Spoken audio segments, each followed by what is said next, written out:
Chapter 547. In the magnificent hall of the Murong family, Shu Qingchen sat calmly drinking tea. Ling Taihan naturally sat beside him, drinking the best quality fragrant tea from Dachu State.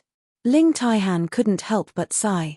As expected of the Murong family, this kind of best quality fragrant tea is rarely seen even in Dachu State, Shu Qingchen said with a smile. If Brother Ling likes it, I'll have someone send 2 boxes to Brother Shu.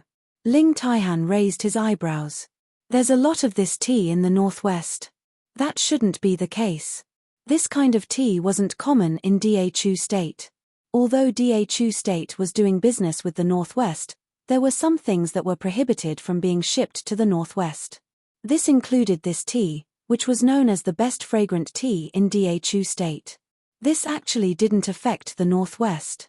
It was purely Mo Jingqi's actions to annoy Mo Xiaoyao. Shu Qingchen smiled faintly. That's not the case. At the beginning of spring, the Northwest imported a batch, and Leah sent a few boxes to me. However, this kind of tea is fragrant. If it's too fragrant, it will cover up the natural fragrance of the plants. Our family members don't like it too much. That's why I have more. Ling Tihan's mouth twitched. So you're giving it to me because you don't like it? I know. You scholars are always very particular. Not only do you want the best quality tea, but even the best quality tea has to be divided into different grades. Shu Qingchen smiled but didn't say anything. The servants standing by the side were sweating profusely. They had been instructed by the young miss to serve the best tea to young Master Qingchen. Who would have thought that young Master Qingchen didn't like this tea? They didn't know whether they should make do with this mistake or give young Master Qingchen another cup of tea. Ha ha! Young Master Qingchen. Young Master Qingchen, your presence brings light to my humble Murong family. The Murong family's patriarch smiled brightly, as if he were a warm and hospitable host. Murong Mingyang, whose face was covered by a veil, was next to him. She looked at Shu Qingchen with an amiable smile. However, this kind of amiability made the 2 outsiders present, Ling Taihan and Shu Qingchen, feel goosebumps all over their bodies. Shu Qingchen smiled and said, Master Murong, you're being too courteous. May I know why Master Murong has sent someone to invite me here? The Murong family's master laughed and said, Young Master Qingchen is a straightforward person, so I won't beat around the bush. I heard that young Master Qingchen is still single after the new year. Shu Qingchen's expression changed slightly, but his half-closed eyes darkened slightly. He said faintly, that is indeed the case. Murong clan master smiled in satisfaction. Young Master Qingchen, what do you think of my Ming Yang? Murong Mingyang blushed and glanced at Shu Qingchen shyly. However, she saw that Shu Qingchen was calmly staring at the teacup in front of him. He did not even look at her. She couldn't help but feel stifled in her heart. A little grievance welled up in her heart, and the rims of her eyes immediately turned red. Ling Taihan, who was sitting on the side, raised his eyebrows and glanced at Shu Qingchen with a mocking smile. He looked as if he was watching a good show. Shu Qingchen was not in a good mood at the moment. The reason was that Mo Xiaoyao had guessed the Murong family's plan. When he thought about how Mo Xiaoyao, that vile bastard, would laugh at him later, young Master Shu's mood would not be good. The Murong family's master, who was full of confidence and a smile, saw that Shu Qingchen did not answer for a long time. The smile on his face gradually disappeared. After a while, Shu Qingchen said faintly, Thank you for your kindness, Master Murong. However, I don't have any intention of getting married. I'm afraid I'll have to disappoint you. The Murong family's master forced a smile and said, as the saying goes, take care of the family, rule the country, and bring peace to the world. Young master, you've passed the new year and have yet to settle down.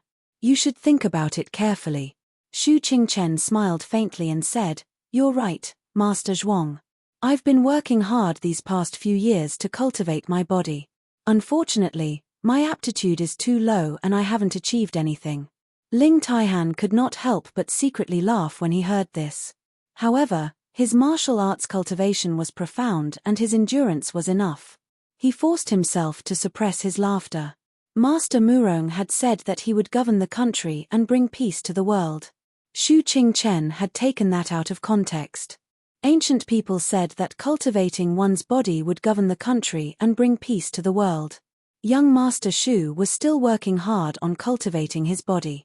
He did not have the time to govern the family. This kind of rejection was obvious enough, especially in front of Ling Taihan. It could be said that he had cut off the possibility of the Murong family choosing another path. Master Murong's face darkened.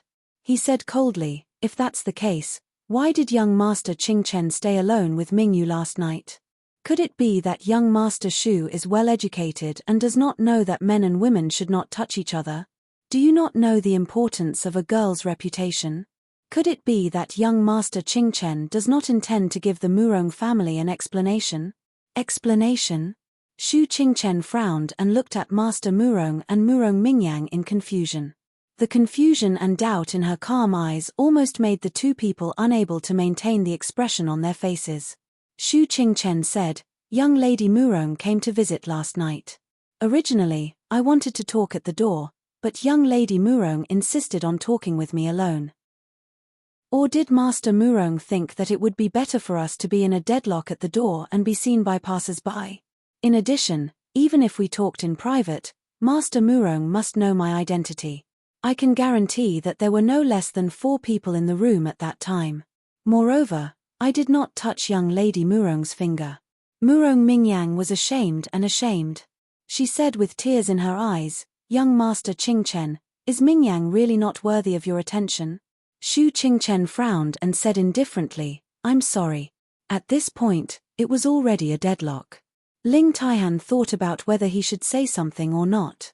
No matter what, it was important for him to get Shu Qingchen out of the Murong family in one piece. He did not care about other people, but he was afraid that the old monster Murong Xiong would suddenly make a move. If that happened, they would be in danger today. Master Murong's face darkened.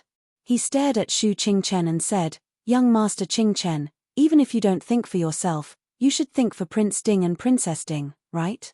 Shu Qingchen raised her eyebrows. "Master Murong, please forgive me for not understanding your words." Master Murong sneered, "Not only does my Murong family own 60% of Xiling country's business, we also have a lot of business in Dachu State and Li City in the northwest. Speaking of which, the Northwest's iron mines are all bought from Dachu State and Xiling, right? Coincidentally, 70% of the iron mines I buy in Li City are bought from Xiling from the Murong family. For a normal family, they might not use much iron in their lifetime. But for the Prince Ding mansion, which had nearly 1 million soldiers, they would not have weapons without iron mines. Therefore, iron mines were a very important issue for the Northwest. The Murong family was rich, so how could they not see such a huge benefit? As early as when the Northwest and Dachu State had just broken off relations, the Murong family had already taken the initiative to contact the Prince Ding mansion. Shu Qingchen lowered his eyes and did not speak. If Master Murong could see him, he would definitely see the sneer and coldness in his cold eyes. Unfortunately, Master Murong did not see it, so he took Shu Qingchen's silence as a compromise. He nodded proudly and laughed. "Young Master Qingchen, why don't you think about it carefully? Although my Murong family is a merchant family, our wealth is comparable to that of a country. After marrying into the Murong family, young Master Qingchen will be the next master. Isn't it 1,000 times better than being Prince Ding's assistant?" Cough cough. With such shocking words, even Pavilion Master Ling, who was as calm as a mountain, almost choked on his tea. Ling Taihan looked at Master Murong with admiration. "You want Shu Qingchen to marry into the family? You really dare to dream. If Shu Qingchen does not destroy your Murong family, I will compensate you with the Yangwang Chamber of Commerce." Ling Taihan and Shu Qingchen had known each other for a long time. Although they did not meet often, it did not prevent him from understanding Shu Qingchen. Because this was the experience he gained from personal experience.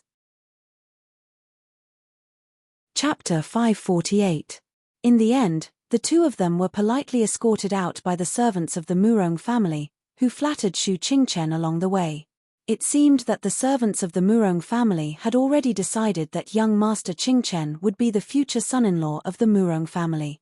When they were far away from the Murong family, Ling Taihan finally couldn't hold back his laughter. He then looked at Xu Qingchen and laughed loudly. Xu Qingchen looked at him coldly and asked indifferently, "Is it very funny?" Ling Taihan generously admitted, "It's not bad. After so many years, young Master Qingchen has finally entertained me for once." Young Master Qingchen had always been the one to laugh at other people's jokes. This time, it was finally others' turn to laugh at him. Being forced to marry into the family. If this news were to spread, who knew how many jaws would drop? Xu Qingchen glanced at him, then turned and walked in the direction of the city. Ling Taihan looked at his back and rubbed his chin. He threw his second sister and third brother to the back of his mind and followed him with a look of anticipation. Xu Qingchen didn't know martial arts, so he could only walk slowly. Ling Taihan followed beside him very easily. "Young Master Qingchen, have you thought of how to deal with the Murong family? Or are you really going to marry into the Murong family and become the richest person in the world?" Xu Qingchen stopped and looked at him thoughtfully. Tower Master Ling immediately floated back a few feet in vigilance. "What do you want to do?" "I can't beat that old monster of the Murong family." Xu Qingchen smiled. "Someone told me that as long as there's an expert on the same level as Tower Master Ling, it'll be enough to deal with Murong Xiong." "Mo Xiuyao." Ling Taihan gritted his teeth and glanced at Xu Qingchen. "No problem, tell Mo Xiuyao to come himself. I also want to see if he has improved. Also, what benefits do I get from helping you deal with the Murong family?" Friends were friends, business was business. Dealing with the Murong family was a big matter, so he wouldn't do it without some benefits. Xu Qingchen clasped his hands behind his back and said calmly, "Of course I won't disappoint you, Brother Ling. But, if we want to deal with the Murong family, it's not enough to have just you and me. We need a partner." Ling Taihan frowned and said in a deep voice, "Lei Zhenting?" Ling Taihan was able to become the head of the Yangwang Chamber of Commerce at such a young age and become one of the top 4 experts in Jianghu. Naturally, he wasn't stupid. Within Shilling's borders, it would be extremely difficult to deal with the Murong family, a behemoth that even the royal family feared, without official permission. "Lei Zhenting will cooperate with you." The enmity between him and Mo Liufang is known to the whole world. There are no eternal friends in this world, and similarly, there are no eternal enemies. "Lei Zhenting will come and find us himself." Leaving these words behind, young Master Qingchen flew away. Only Ling Taihan was left behind. He shook his head and sighed helplessly. It seems like the Murong family's fate is already at its end. Otherwise, how could they have offended this god? Prince Genom of Gojosian looked at the competition on the stage with a solemn expression. Lei Tongfeng, who was sitting behind him, knew that his father's thoughts were no longer on the stage. "How is it?" Genom of Gojosian asked the gold-robed guard in front of him. The gold-robed guard said in a low voice, "I just received news that the Murong family wants young Master Qingchen to marry into their family." Genom of Gojosian was startled, but he soon sneered, "They're dreaming." What was Xu Qingchen's reaction? The gold-robed guard said, "Young Master Qingchen didn't seem to agree. When he left just now, young Master Qingchen didn't look too good. At this time, he has already returned to the city." Genom of Gojosian lowered his head and pondered for a long time. Lei Tongfeng said in a low voice, "Xu Qingchen became famous at such a young age and was born into a scholarly family. He must be proud and arrogant. It would be difficult for him to agree to such a proposal." Genom of Gojosian frowned. He turned to look at Lei Tongfeng and asked, "Tongfeng, if you were Xu Qingchen, would you agree?" Lei Tongfeng thought for a moment, then nodded honestly and said, "In reply to Imperial Father, I would agree." Genom of Gojosian nodded and smiled, "What you said is the truth. Let's go back to the city." Standing up, Genom of Gojosian turned and walked out of the arena. Lei Tongfeng naturally followed immediately. Leng Liuyu, who was sitting to the side, saw the two people leave. She then looked at the seats in the front row that were mostly empty. She thought for a moment and said, "Third brother, let's go too." Sickly Scholar naturally wouldn't refute Leng Liuyu's words. He nodded and also stood up to leave. Ren Qining, who was currently sparring in the arena, glanced at the empty seats below from the corner of his eye. A cold light flashed in his eyes and he flipped his sword to send his opponent off the arena. Standing on the arena, Ren Qining looked at the Murong family not far away from the arena. Xu Qingchen bid farewell to Ling Taihan and walked around the city before returning to the inn that he was temporarily staying at. As soon as he entered the room, he saw two people sitting in the room. Before Xu Qingchen could say anything, a few shadow guards pounced at him. Genom of Gojosian naturally didn't care about these shadow guards. With a cold laugh, he put down his teacup and casually struck out with his palm. The shadow guards clearly realized that they were not this person's opponent. Their figures intertwined, and in the time it took for a spark to fly off a flint, two of them entangled the Zhunnan Wang, while the other two pounced towards Lei Tongfeng. At the same time, two more people appeared behind Xu Qingchen and stood in front of her. Stop! Xu Qingchen opened his mouth to stop them. Before he finished speaking, the shadow guards had already stopped their attacks and retreated to the side with their bodies bowed. Genom of Gojosian clapped his hands and laughed. Good, as expected of the Prince Ding Mansion's shadow guard. You really live up to your reputation. Young Master Qingchen, I hope that you will forgive me for taking the liberty of visiting. Xu Qingchen walked out from behind the shadow guards and waved his hand, saying, You may leave. Genom of Gojosian has no ill intentions. Your subordinates will take their leave. The shadow guards didn't delay and left after confirming Xu Qingchen's words.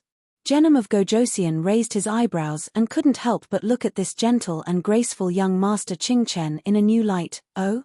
How can young Master Qingchen be so sure that I have no ill intentions? Xu Qingchen laughed. If Genom of Gojosian wanted to ambush me, you could have done it anywhere. Why wait in the inn? Genom of Gojosian nodded and said, That's right. I really envy Prince Ding. Not only does he have a wise person like young Master Qingchen to assist him, but his subordinates are also well trained. Originally, I wanted to sneak in quietly, but I didn't expect to be discovered. What's more, they were actually able to keep their composure. Xu Qingchen walked over to Genom of Gojosian and sat down. He took a celadon teacup and poured himself a cup of tea. He smiled and said, Prince Ding, you flatter me. Xu Qingchen smiled and looked at Genom of Gojosian and said, I know why Genom of Gojosian is here. I have no interest in selling myself to anyone. Genom of Gojosian smiled strangely. The Murong family's wealth is comparable to that of a country. Xu Qingchen smiled indifferently. Wealth comparable to that of a country is only useful if one knows how to use it.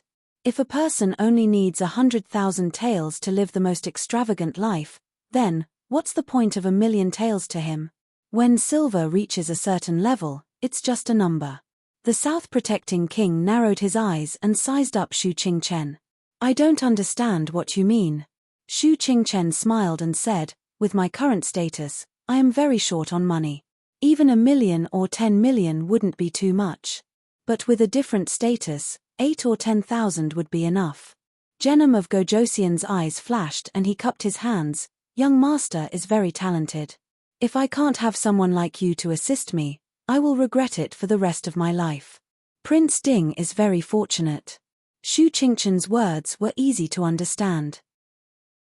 He was now an important person in the Northwest and was in charge of the Northwest's government. Naturally, the more money he had, the better. But young Master Qingchen had no interest in money. Genom of Gojosian looked at him and said, Young Master Qingchen doesn't seem surprised by I's visit. Or perhaps, young Master Qingchen has been waiting for I to come? Xu Qingchen smiled faintly and said, I just said a few words to Pavilion Master Ling. In this world, there are no eternal friends, nor are there eternal enemies. Now, I'll add, there are only eternal benefits. At least for now, you and I have the same goal, right? Or, does Genom of Gojosian think that I don't have the ability to control the Murong family? There are no eternal friends, nor are there eternal enemies, only eternal benefits. Insightful. Genom of Gojosian praised. I'm just copying the wisdom of others. I just happened to hear the princess mention it and felt that it was appropriate. Isn't that right? Xu Qingchen asked as he drank his tea. Princess Consort Ding ah. Princess Consort Ding is indeed a rare woman. Since young Master Qing Chen has the confidence to control the Murong family, why do you want to cooperate with I? Genom of Gojosian asked. A waste of time, Shu Qingchen said bluntly. Of course, he could take over the Murong family, but it would take 10 days to half a month. It wouldn't be easy to accomplish in 3 to 5 years. But now, if Mo Xiaoyao let Shu Qingchen go for so long for the Murong family, he would rather burn down all of the Murong family's properties. If Shu Qingchen left, who would take care of his official business and the people's livelihood? Genom of Gojosian lowered his eyes and thought about Shu Qingchen's words. If he could, he would never cooperate with Shu Qingchen. Cooperation meant that he couldn't enjoy the benefits alone. Most of the Murong family's benefits were in Shilling and belonged to Shilling. But if he didn't agree, Genom of Gojosian didn't doubt that Shu Qingchen would find a way to sabotage him even if he didn't want to marry into the Murong family. Besides, there was still the Da Chu state. If he forced the Murong family to submit to the Da Chu state, the losses would outweigh the gains.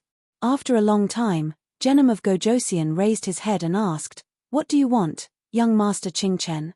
Shu Qingchen smiled in satisfaction. All of the Murong family's properties in the northwest will belong to the Prince Ding mansion. As for those in Shilling, I don't want much. 30% will belong to the Prince Ding mansion and 1% to the Yangwang Chamber of Commerce. Genom of Gojosian's face darkened. Young Master Qingchen's appetite is a little too big. He asked for 40% of the Murong family's properties. That was equivalent to 20% of the Shilling's properties.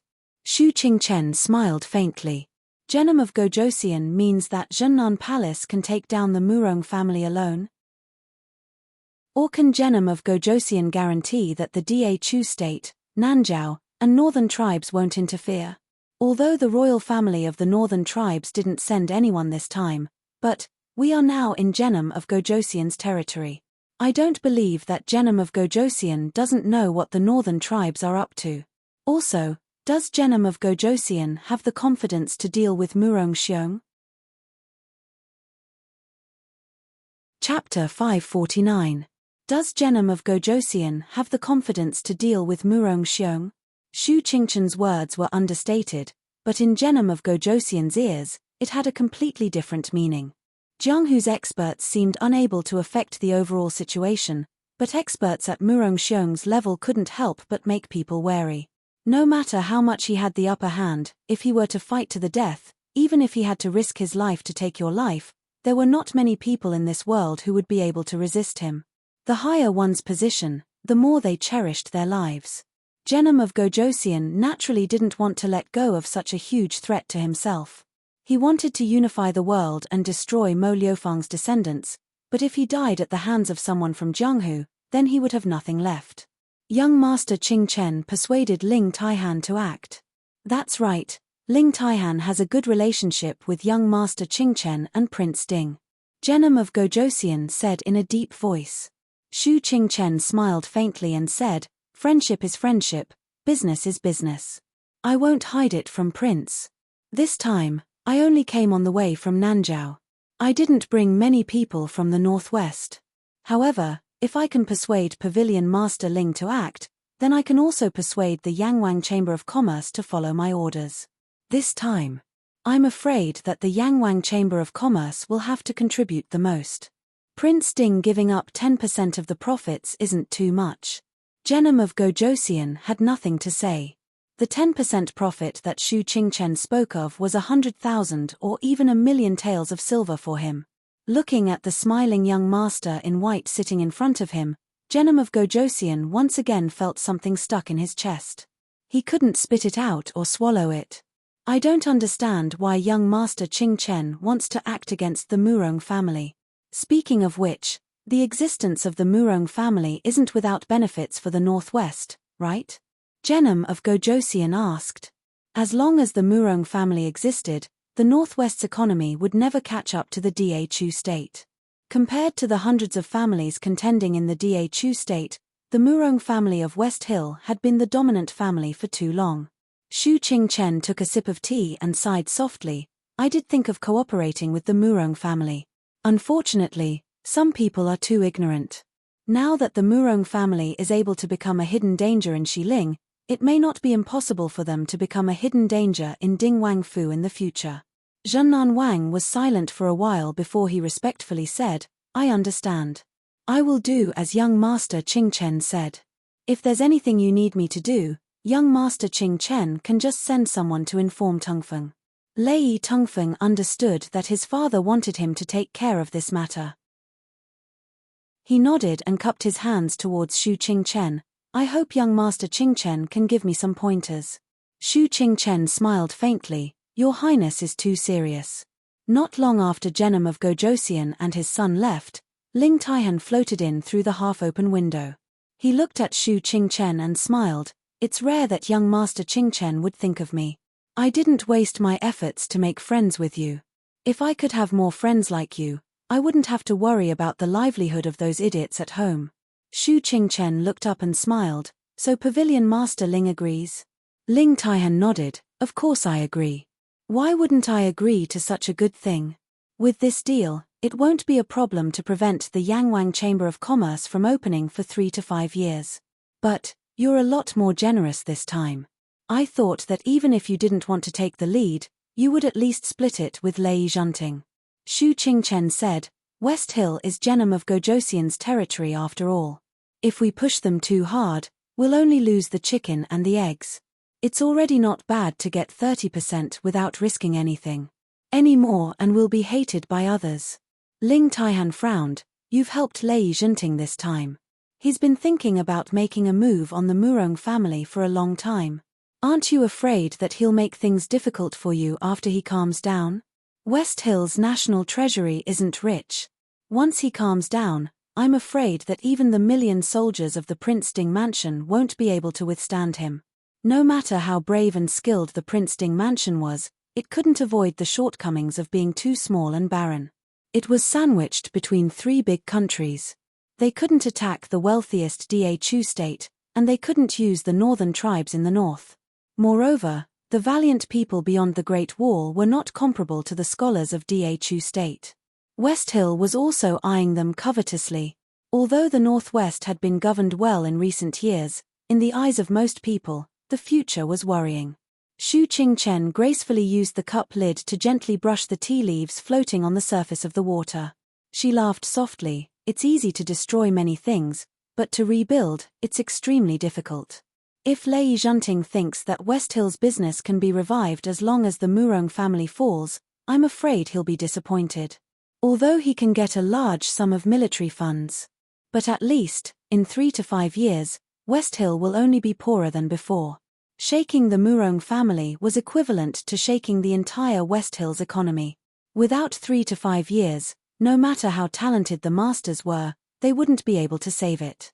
Moreover, in this era, except when they were poor, the nobles generally didn't pay much attention to businessmen. Naturally, those who were proficient in finance were even rarer.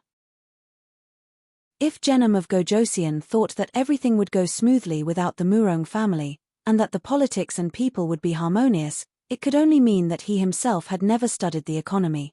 It seemed that occasionally listening to Li Er's chatter was quite beneficial.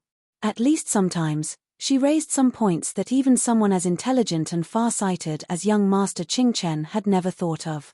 Thinking of the woman who once spoke with assurance in the study, her face full of confidence and joy, Shu Qingchen's face revealed a faint smile. Ling Taihan was silent for a long time before he sighed. I thought you were scheming against the Murong family.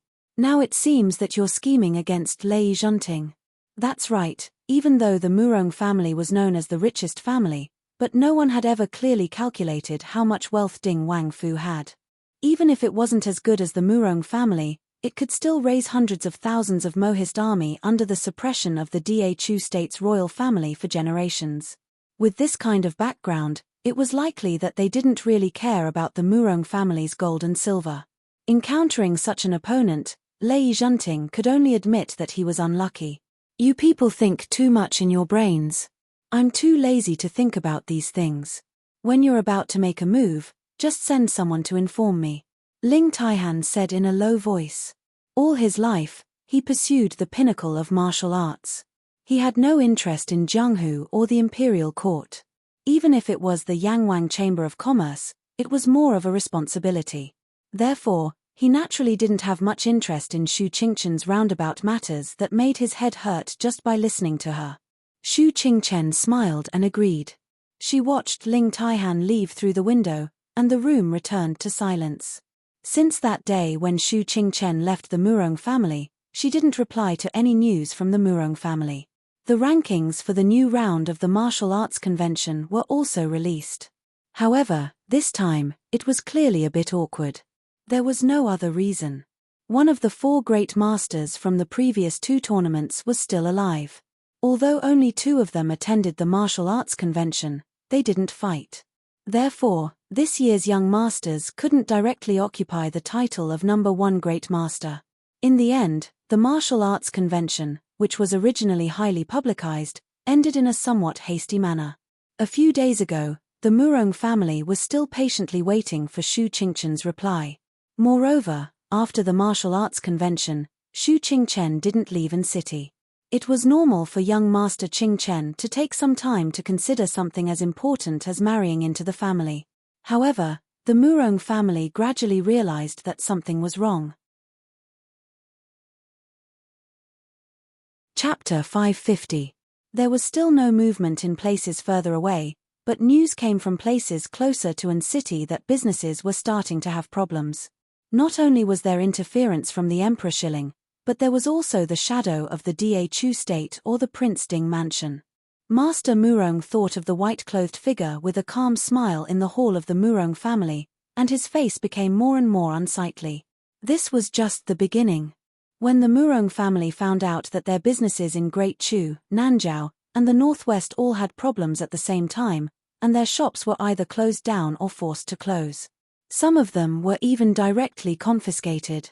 Only then did the Murong family's head truly understand how powerful that elegant and otherworldly man was.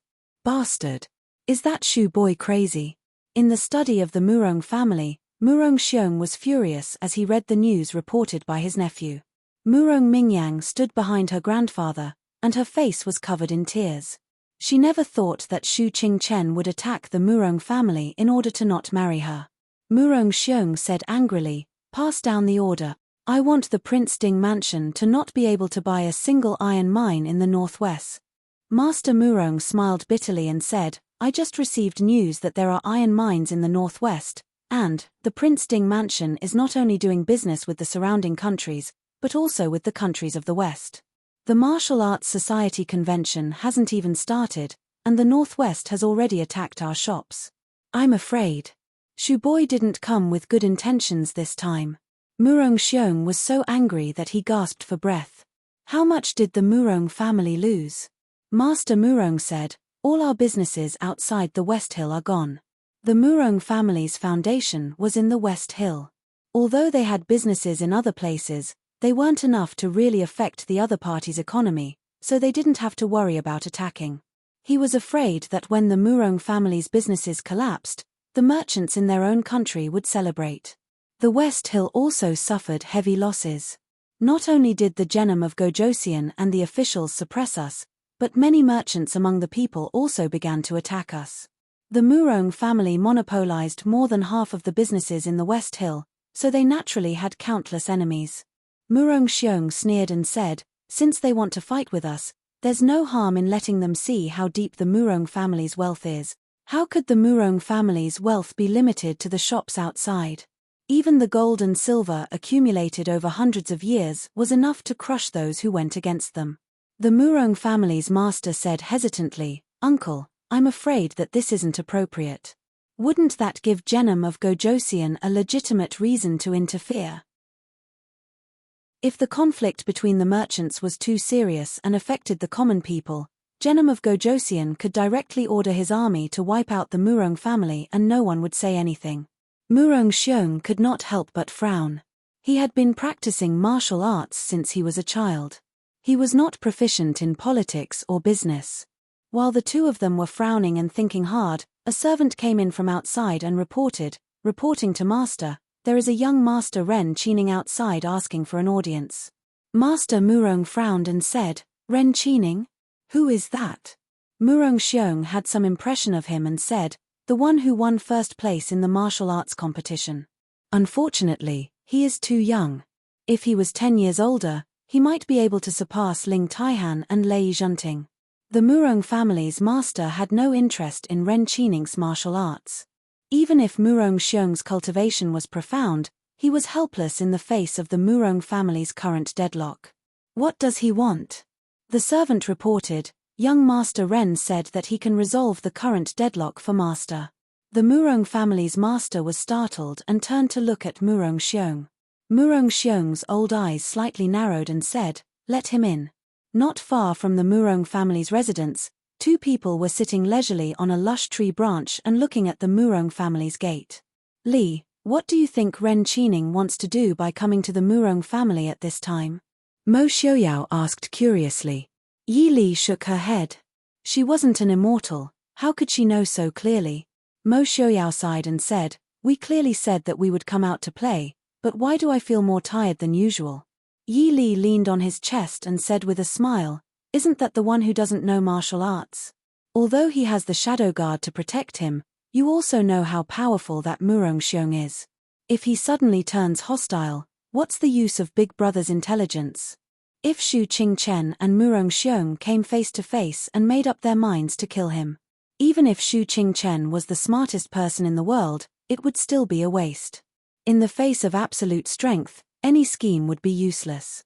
Mo Xiaoyao sighed and lowered his head to look at Yi Li. Li is right. Now that Ren Qining is also involved, we really can't leave. Genom of Gojosian and Ling Taihan teamed up to deal with Murong Xiong, but they only had a 50% chance of winning. If Ren Qining was added in, it would be hard to say what would happen. Mo Xiaoyao didn't care about the others or the Murong family, but at least they had to ensure Xu Qingchen's safety. "I'll go in and take a look." Yi Li pulled Mo Xiaoyao back and said, "Murong Xiong's martial arts are much higher than yours. It's better if you don't take the risk." Mo Xiaoyao smiled and looked at her. He reached out and gently brushed her hair behind her ear and said with a smile, "Don't worry. Even if I'm discovered, I can't beat them." "Can't I run?" Yi Li frowned and stared at him. "Be careful." Mo Xiaoyao nodded and let go of Yi Li. He silently bypassed the large number of guards in front of the door and went into the Murong family. At this time in the study, Ren Qining was looking at the three people in front of him with a smile. He was leisurely fanning himself with the fan in his hand. In the end, "Who are you and why have you come?" Murong family's head coldly looked at the gentle and scholarly-looking man in front of him. He was very clear that this person was different from young Master Qing Chen. This person's martial arts were ranked first in Jianghu. Ren Qining smiled and said, "My surname is Ren, Ren Qining. Greetings to Murong family's head and senior Murong." Murong Xiong coldly snorted. Ren Qining suddenly felt his heart tremble. His blood rushed to his head and he almost fell to the ground. While his heart was amazed by Murong Xiong's profound internal energy, Ren Qining's face was calm. He smiled and praised, "Senior Murong is really a senior expert. This junior admires you." Murong Xiong sneered. How could he not hear that Ren Qining was reminding him not to use his martial arts to bully the younger generation? "Young Master Ren, you didn't come to the Murong family to praise this old man?" Ren Qining smiled and glanced at Murong Mingyang. He smiled and said, "To be honest, I came to ask for Miss Murong's hand in marriage." "Ask for her hand in marriage?" The three people in the study were stunned. Murong Xiong was the first to react. He sneered, "Why do you think this old man will marry Mingyang to you?" Ren Qining casually tapped his palm with the fan and slowly said, "Now, besides me, is there anyone else who is willing to marry Miss Murong?" "Impudent!" Murong Xiong angrily shouted. Ren Qining was not afraid at all.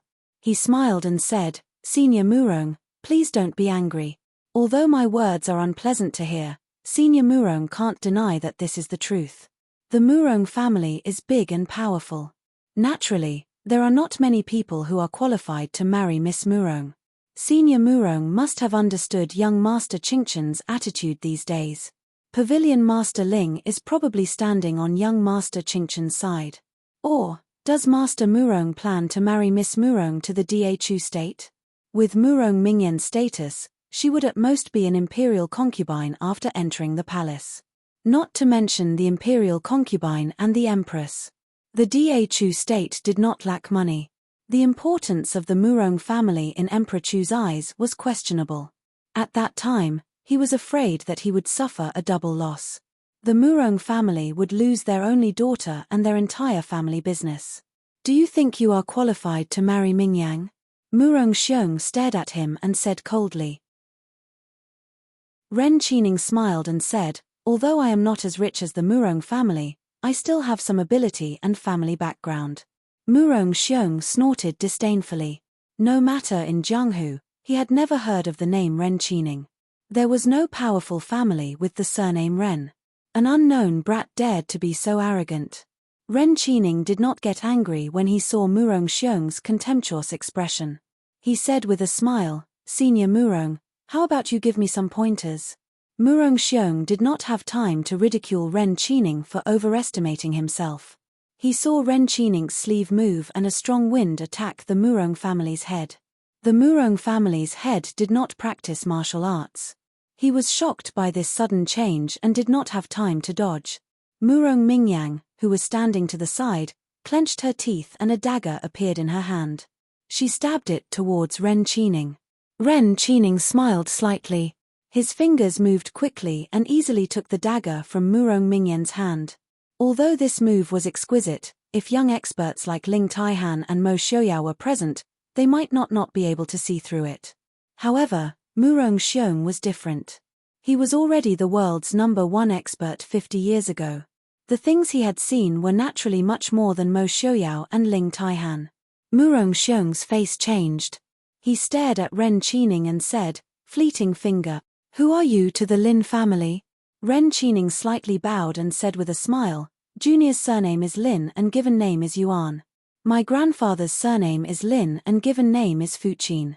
Senior must have heard of it. You are Lin Yuan. This is impossible. Lin Yuan is not. The Murong family's business was spread all over the world. Naturally, their sources of information were also spread all over the world. Murong Xiong had already noticed Lin Yuan. It could even be said that he had noticed him earlier than Mo Xiaoyao. However, the reason why he noticed Lin Yuan was different from Mo Xiaoyao and the others. Mo Xiaoyao and the rest of the world noticed Lin Yuan's identity as an orphan of the previous dynasty. Murong Xiong noticed him because he had a grandfather called Lin Fuqin. Lin Fuqin was a person who was rarely known in Jianghu. However, Murong Xiong remembered that he was a top expert like himself. It was just that Lin Fuqin had never really made a name for himself in Jianghu. Sometimes, Murong Xiong even doubted that if Lin Fuqin had fought for the title of top expert, he would not have been able to obtain the title of the world's #1 expert. Ren Qining's eyebrows flashed with a trace of disdain. Tanjiji? Just a plaything that can't be shown in public. What is he? Chapter 551. When Mo Xiaoyao came out of the Murong family, Yi Li finally breathed a sigh of relief. The two left the Murong family. On the way, Mo Xiaoyao's brows were tightly knitted. He was obviously troubled. Xiaoyao, what happened? Yi Li asked softly. Mo Xiaoyao frowned and told her what he heard in the Murong family. He didn't hear much because he was afraid of Murong Xiong and didn't dare to get too close. But Murong Xiong's words, you are Lin Yuan, were heard clearly. Perhaps Murong Xiong was conceited that his martial arts were unparalleled in the world, so he didn't suppress his voice. Yi Li was also surprised by this result. Ren Qining is a descendant of the previous dynasty's imperial family. Could it be that he and Tan Jiji are brothers? The two of them were close in age. The previous dynasty had been destroyed for 200 years. It would be strange if two orphans of the previous dynasty suddenly appeared at the same time. Mo Xiaoyao shook his head. No, if they were brothers, they wouldn't both be called Lin Yuan. In addition, when Ren Qining talked about Tan Jiji, his tone was full of disdain. If they were biological brothers, even if they were dissatisfied, they wouldn't use that kind of tone. Ren Qining's attitude was clearly degrading Tan Jiji to the point that he was worse than a servant. It seems that we need to investigate this previous dynasty's imperial family. Yi Li smiled. Mo Xiaoyao nodded in agreement. Let's go. We'll go back and tell your big brother about this. After hearing the news brought by Mo Xiaoyao and Yi Li, young Master Qing Chen didn't panic. Seeing young Master Qing Chen's calm appearance, Prince Ding suddenly felt that he was meddling in other people's business. Yi Li looked at Shu Qing Chen worriedly. Big brother? Shu Qing Chen smiled. Don't worry. Ren Qining can't affect the overall situation. Mo Xiaoyao hugged Yi Li and rested his chin on her shoulder. He smiled. Ren Qining is full of confidence. Young Master Qing Chen is unwilling to marry Miss Murong, but isn't there a descendant of the royal family who is willing to marry her? Shu Qing Chen casually knocked on the edge of the table, the smile on her lips like a tranquil pear blossom. Does Ren Qining have the ability to directly face the threat of Shilling Da Chu State and Yangwang Chamber of Commerce? Mo Xiaoyao raised his eyebrows, clearly wanting to go against him. What if he does? Shu Qing Chen raised his eyelids and said indifferently, if he has the ability, he can just raise the banner of reviving the country. Why must you marry Murong Mingyang? Mo Xiaoyao rubbed his nose helplessly. It was so boring talking to smart people. What do you think he'll do? Shu Qing Chen said, move the Murong family's businesses as soon as possible. Save as many as you can. Yi Li said, will Murong Xiong accept this result? Murong Xiong's temperament seemed to be that of an old man's. How could he accept this result? Even if the Murong family was saved, a few layers of skin would be scraped off. Shu Qing Chen said, Ren Qining isn't a god. If the Murong family doesn't want to be annihilated, they can only accept his proposal. This person. Although he's not a concern this time, Prince. We probably have to pay more attention to this person in the future. This one has a premonition that this person is 10 times, 100 times more troublesome than Tan Jiji. Mo Xiaoyao had never really taken Tan Jiji seriously. Moreover, now that Princess Anxi had ascended the throne and Shu Manlin had been killed, Tan Jiji was probably hiding somewhere like a drowning dog. However, since even Shu Qing Chen had taken notice of this person, Mo Xiaoyao naturally wouldn't make a small mistake. Mo Xiaoyao lowered his eyebrows and thought for a while. He frowned and said, we've also sent people to investigate Da Chu State, Shilling, and even Nanzhao. We couldn't find anything about this Ren Qining. It's as if this person appeared out of thin air. Since he's so confident that he can save the Murong family, he must have a lot of power under him. How could we not find anything? Yi Li thought for a while and said, if it's not that we didn't investigate thoroughly, then, he's not even in the territory we investigated. Mo Xiaoyao was startled. Not in Da Chu State or Shilling. Could it be the northern tribes? No, the northern tribes are xenophobic by nature. Moreover, it's very difficult for people from the Central Plains to survive outside the pass. Then, there was a moment of silence in the room. The three of them looked at each other and said in unison, the northeast. The northeast of Da Chu State was also called the Barbarian Land like the other borders. The people of the Central Plains called it the Northern Territory. Originally, many small tribes gathered there and fought among themselves. The Da Chu State had no interest in interfering, and the northern tribes had no ability to interfere. The terrain of the Northern Territory wasn't like the flat plains of the northern tribes. Instead, it was covered with mountains and forests. Ever since the Prince Ding mansion broke away from the Da Chu State, the various barbarian tribes in the Northern Territory seemed to have gradually united. They even began to encroach on the borders of the Da Chu State. If it was in the past, Mo Xiaoyao would have already set his sights on that area. However, ever since he broke off all ties with the Da Chu State, Mo Xiaoyao naturally paid more attention to the northwest and the borders of the surrounding countries. He didn't want to care about the Da Chu State anymore. Go investigate, Mo Xiaoyao said in a low voice. Your subordinate obeys. Someone in the dark responded. Mo Xiaoyao's face was gloomy. If Ren Qining dares to lead the barbarians into the pass, I want him to die without any descendant. No matter what opinions Mo Xiaoyao had about the Da Chu State, or even if the Da Chu State immediately changed dynasties, it had nothing to do with him. However, The prerequisite was that the people changing dynasties were from the Central Plains. Generations of education had ingrained in people's bones a rejection of the other races beyond the Great Wall. As the saying went, those who were not of the same race were bound to have different hearts. If the people of the Central Plains were to become the emperor, the people would happily live their own lives. However, if it was a different race, it would be completely different. Yi Li gently patted Mo Xiuyao's arm. Mo Xiuyao's gloomy expression gradually eased. He looked at Shu Qingchen and smiled apologetically. I forgot myself. Brother Shu, please don't take offense. Shu Qingchen smiled faintly. Prince, you're exaggerating. I'm not too happy either. Shu Qingchen had received traditional education from a young age. He was even more repulsed by the other races than Mo Xiuyao. As a result, the Shu family never intermarried with other races. Even when he was friends with Princess Anxi, Shu Qingchen never hesitated when it was time to act. Should we inform the Da Chu state about this? Shu Qingchen looked at Mo Xiuyao and asked hesitantly. Mo Xiuyao snorted softly. Send someone to inform that idiot Mo Jingqi. Whether he believes it or not is none of I's business. Shu Qingchen nodded in agreement. Since young Master Ren is so confident, I'd like to see how fast he can act. Someone, inform Crown Prince Genom of Gojosian and Pavilion Master Ling that we'll act tomorrow.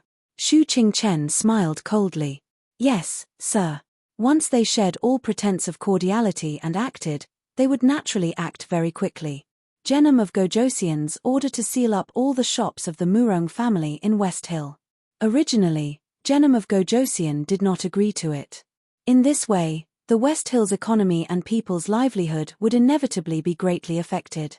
However, young Master Qingchen said with a smile, so your highness wants to see Ren Qining empty the entire Murong family before taking action? Genom of Gojosian had no choice but to accept young Master Qingchen's suggestion to act in advance. If Ren Qining was really a descendant of the previous dynasty, the Da Chu state and the Prince Ding mansion would not be the only ones who had a grudge against Ren Qining. Back when the previous dynasty destroyed West Hill, they also had a hand in it. Chapter 552. Shu Qingchen. Outside the Murong family's gate, Murong Xiong and Master Murong stared at the pharaoh-like man in front of them. Murong Mingyan's eyes were filled with hidden bitterness. Shu Qingchen smiled gently and politely. He looked at the people in front of him and cupped his hands. Senior Murong, Master Murong, Master Ren. Ren Qining's face was gloomy. He had secretly made a lot of arrangements these days, but he didn't expect Shu Qingchen to act so quickly. He glanced at Jack Hennam of Gojosian and Ling Taihan standing next to Shu Qingchen and smiled. Master Qingchen is indeed extraordinary. I heard that Pavilion Master Ling and Jack Hennam of Gojosian have some grudges. I didn't expect them to stand together today. It must be because of Master Qingchen? Shu Qingchen smiled and said, the world is bustling for profit, and the world is bustling for profit. Master Ren, you must be joking. Shu Qingchen was very straightforward. It was clear that they had their eyes on the Murong family's wealth. What are you going to do? Master Murong stepped forward and pointed at Shu Qingchen. Master Qingchen, the Murong family has treated you well. Aren't you afraid of being punished by the heavens for doing this? Shu Qingchen sighed helplessly. Master Murong, please forgive me. Although I have a deep relationship with the Prince Ding mansion, there is no reason for me to sell my body for the Prince Ding mansion. However, if the Northwest is in trouble because of this, it is my fault. Therefore, I have no choice. I hope Master Murong can forgive me. Master Murong was so angry that his chest heaved up and down. He looked like he was about to vomit blood. Ling Taihan and Lei Tongfeng couldn't help but lower their heads and laugh. They all knew the cause and effect of the matter. Shu Qingchen's words were very gentle and pleasant to the ears, but in the ears of Ling Taihan and Lei Tongfeng, it was, I don't want to marry your granddaughter, but you insist that I marry her. If I don't marry you, I will stop the Northwest's business. I have no choice but to destroy your Murong family. How dare you? Murong Xiong roared and flew towards Shu Qingchen, who was standing at the front. This time, Murong Xiong was originally full of confidence when he returned to Jianghu. With his reputation and martial arts, he should have been respected and obeyed by everyone. To be able to catch his eye and marry into the Murong family was naturally a great favor and charity, but he did not expect to meet Xu Qingchen, who did not know how to appreciate favors. Now, not only had the marriage failed, even the Murong family was in imminent danger. Ling Taihan and Genom of Gojosian's expressions changed. They both stepped in front of Xu Qingchen and struck out with their palms. The shadow guard behind Xu Qingchen had already pulled Xu Qingchen back a dozen steps. The palms of the three people collided, and strong winds immediately spread out. The people standing around couldn't take it anymore and retreated. Ling Taihan and Genom of Gojosian each took 2 steps back and looked at Murong Xiong, who had fallen to the ground. Ling Taihan sneered, "Senior Murong's name has been known for decades. Is it considered skill to attack someone who doesn't know martial arts? The title of the world's #1 expert isn't just an empty title, is it? How dare you?" Murong Xiong roared and did not hesitate to strike out at Ling Taihan. Ling Taihan did not know that his words had poked at Murong Xiong's sore spot. Although he had won the title of the world's #1 expert, he did not have the slightest confidence in defeating Ren Qining's grandfather, Lin Fuqin. It was just that Lin Fuqin did not fight with him and did not compete with him. Now that he heard Ling Taihan's words, it was as if he knew the truth of the past and could mock him. In fact, Murong Xiong was thinking too much. Even if Ling Taihan was ranked as one of the world's top 4 experts, he knew that there would always be someone stronger than him. In this Jianghu, there might not be no one stronger than him. The world's #1 expert was not to be trifled with. Even if Ling Taihan's martial arts had improved after his fight with Mo Xiaoyao a few days ago, he still had no chance of winning against Murong Xiong. Compared to Ling Taihan, who was being watched closely by Murong Xiong, Genom of Gojosian was much more relaxed. He even had the time to ponder over Ling Taihan and Murong Xiong's martial arts moves. Lung Liuyu and Sickly Scholar, who were watching from the side, saw that Ling Taihan was in a tough battle and could not help but feel anxious. Lung Liuyu raised her sword and wanted to rush up to help. Xu Qingchen, who was standing beside her, stopped her. "Pavilion Master Leng, it's useless for you to go up now. In this kind of battle between experts, if one was not an expert of the same level, one would only be cannon fodder." Glancing at Genom of Gojosian, who was watching from the side, Xu Qingchen said in a clear voice, "Prince, can you defeat Senior Murong by yourself?" Genom of Gojosian was startled and his heart trembled. Only then did he rush up and join the battle between Ling Taihan and Murong Xiong. That's right, he had a grudge with Ling Taihan. If he could let Murong Xiong kill Ling Taihan and then kill Xu Qingchen, that would be the best. But unfortunately, once Ling Taihan died, he would become Murong Xiong's next opponent. Since that was the case, he might as well get rid of the biggest threat first. The grudge between him and Ling Taihan wasn't something that happened in just 1 or 2 years. Wasn't everyone still living peacefully?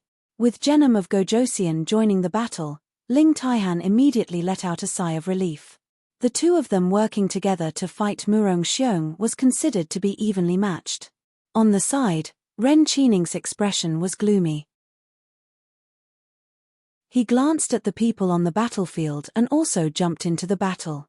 This time, without Xu Qingchen's reminder, Lung Liuyu and Lei Tongfeng acted at the same time and restrained Ren Qining.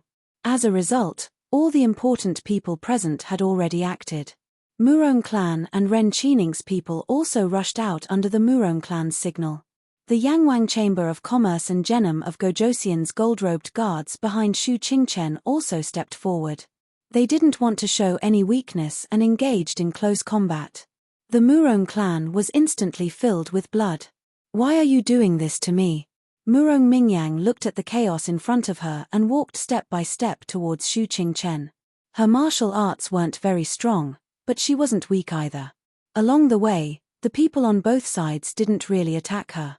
She actually rushed to Xu Qingchen just like that. Xu Qingchen lowered his eyes and looked at her calmly. "Miss Murong, this one said that you and I aren't suitable. Miss Murong shouldn't force me," Murong Mingyang said with tears in her eyes. So I forced you to marry me," And you destroyed my family? Qing Chen. Young Master Qing Chen, everyone says that young Master Qing Chen is gentle and refined. It turns out that you're actually so ruthless. Shu Qing Chen smiled. I'm sorry to disappoint Miss Murong. Shu Qing Chen is not a deity. Moreover, who said that deities weren't heartless? People worshipped them, but who had ever seen a deity show mercy? If that's the case, then die. Murong Mingyan's expression changed and she said sternly. A cold light appeared in her hand, and a dagger stabbed towards Shu Qingchen's chest. Shu Qingchen's expression was calm. Even his gaze didn't change. He calmly watched as the dagger stopped a few inches away from his chest. Murong Mingyan closed her eyes and fell to the ground. The shadow guard standing beside Shu Qingchen had a calm expression. He respectfully reported, "She's not dead." Shu Qingchen lowered his head and glanced at Murong Mingyang, who had fainted on the ground. He nodded. The people beside him went forward and dragged her to the side. Lung Liuyu and Lei Tungfeng's martial arts weren't bad, but they were far from being a match for Ren Qining, who had won first place in the martial arts tournament. After a while, Lei Tungfeng was the first to be kicked out. Without Lei Tungfeng, Lung Liuyu naturally couldn't do anything by herself. Originally, she wasn't good at swordsmanship. Instead, she was good at qinggong and hidden weapons. After a few rounds, she was forced to the point where she couldn't use her skills. Sickly Scholar stood on the side and watched the two people fight. He hated himself for being unable to do anything because his martial arts weren't good enough. At that moment, Lung Liuyu and Ren Qining were too close. He couldn't even use poison to help Lung Liuyu. The Yangwang Chamber's specialty was assassination. If they fought face to face, they would be at a disadvantage. Shu Qingchen looked at the situation in front of him and frowned. With a wave of his hand, 4 black shadows rushed over and surrounded Ren Qining. Lung Liuyu took the opportunity to retreat from the battle. Once these 4 people joined in, the situation immediately turned around. In terms of martial arts, none of them could compare to Ren Qining. In fact, they couldn't even compare to Lung Liuyu. However, when they attacked at the same time, their attacks were direct and without any fancy moves. They coordinated perfectly as if they had practiced thousands of times. It immediately made Ren Qining a little flustered. Lung Liuyu coughed lightly and wiped away the blood on her lips. She praised, "Prince Ding Mansion's Qi Lin really lives up to his reputation."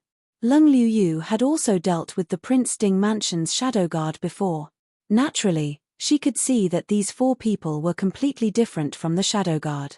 She casually thought about it and figured out the identity of these people. Shu Qingchen was also very satisfied. Leah was right. If they could take down Mu Qingcang, one of the 4 masters in the world, it wouldn't be difficult to take down Ren Qining. Ren Qining's side couldn't be finished in a short time. Everyone's eyes turned to Murong Xiong's side. Lung Liuyu and Sickly Scholar had seen the fight between Ling Taihan and Mo Xiaoyao a few days ago. Looking at the 3 people fighting in front of them, it wasn't as exciting as the fight between Ling Taihan and Mo Xiaoyao that day. Although they couldn't see the moves clearly, they could clearly feel the sword qi and fighting spirit. However, the 3 people in front of them didn't move quickly. At least they could see it clearly. Their moves weren't exquisite, but when they fought, their palms hit the flesh. Their sword qi was everywhere. This was a fighting style that wanted to kill people. Ling Taihan and Genom of Gojosian had a knot in their hearts. Therefore, the 2 of them didn't have good teamwork. With Murong Xiong's rich experience, how could he not see it? He found an opportunity to take advantage of a loophole. First, he sent Ling Taihan flying with 1 palm. Then, he focused on dealing with Genom of Gojosian. Genom of Gojosian couldn't last more than 1 or 200 moves before he was defeated. Murong Xiong looked coldly at Ling Taihan and Genom of Gojosian, one sitting and one standing, both injured. He sneered, "2 juniors want to compete with your father?" Ling Taihan looked at him coldly. Their injuries weren't light, but Murong Xiong wasn't unharmed either. It was just that his injuries weren't heavy compared to theirs. Murong Xiong didn't care about Ren Qining's side. Instead, he looked at Shu Qingchen and sneered, "Surnamed Shu, What do you think now? You want to rely on these two brats to destroy my Murong family? You're being too whimsical. Shu Qingchen wasn't in a hurry. He smiled faintly and said, Senior's martial arts are indeed superior to my expectations. But, Senior, do you think that the Murong family can still survive? Can the Murong family be stronger than Genom of Gojosian's 3,000 gold-clad guards or Shilling's million-strong army? Murong Xiong's expression changed. Before the gold-clad guards and the million-strong army arrive, all of you will die. Ling Taihan smiled and said, I wonder who will die. Senior Murong, you're old and should cultivate your character. You're meddling in other people's business. Murong Xiong stared at Ling Taihan and sneered. Genom of Gojosian looked at Ling Taihan and then at Shu Qingchen thoughtfully. Murong Xiong raised his head and laughed. He pointed at Shu Qingchen and said, I'd like to see how the world-famous Mr. Qingchen will save his own life. Murong Xiong took a step forward and easily avoided Ling Taihan and Genom of Gojosian. He then pounced towards Shu Qingchen. No matter what, Shu Qingchen would not be able to dodge this attack. Not to mention Shu Qingchen, even the shadow guards in front of Shu Qingchen, including Lung Liuyu and the others, found it difficult to even move their bodies under this overwhelming pressure. Ling Tihan's expression changed. Qingchen. A white figure shot out from behind like a startled swan. A ray of sword light instantly pierced through the sky. The biting cold sword Qi seemed to have materialized as it slashed down from the sky. Lung Liuyu and the rest immediately felt their bodies lighten as they hurriedly retreated. Shu Qingchen was also brought further away by the two secret guards. Where Shu Qingchen had been standing was now a tall and straight white figure. His hair was as white as snow and the sword in his hand was also shining with a cold light. Mo Xiaoyao.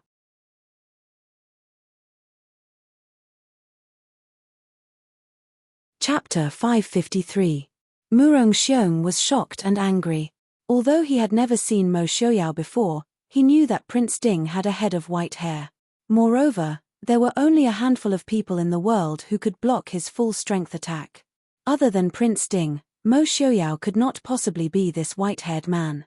Genom of Gojosian looked at the white-clothed man standing in front of him with a complicated expression. However, he had to admit that Mo Xiaoyao's sudden appearance made him secretly relieved. He turned to look at Shu Qingchen and said, Young Master Qingchen, you have a good plan. To be able to arrive so coincidentally, Mo Xiaoyao definitely did not just arrive in an city.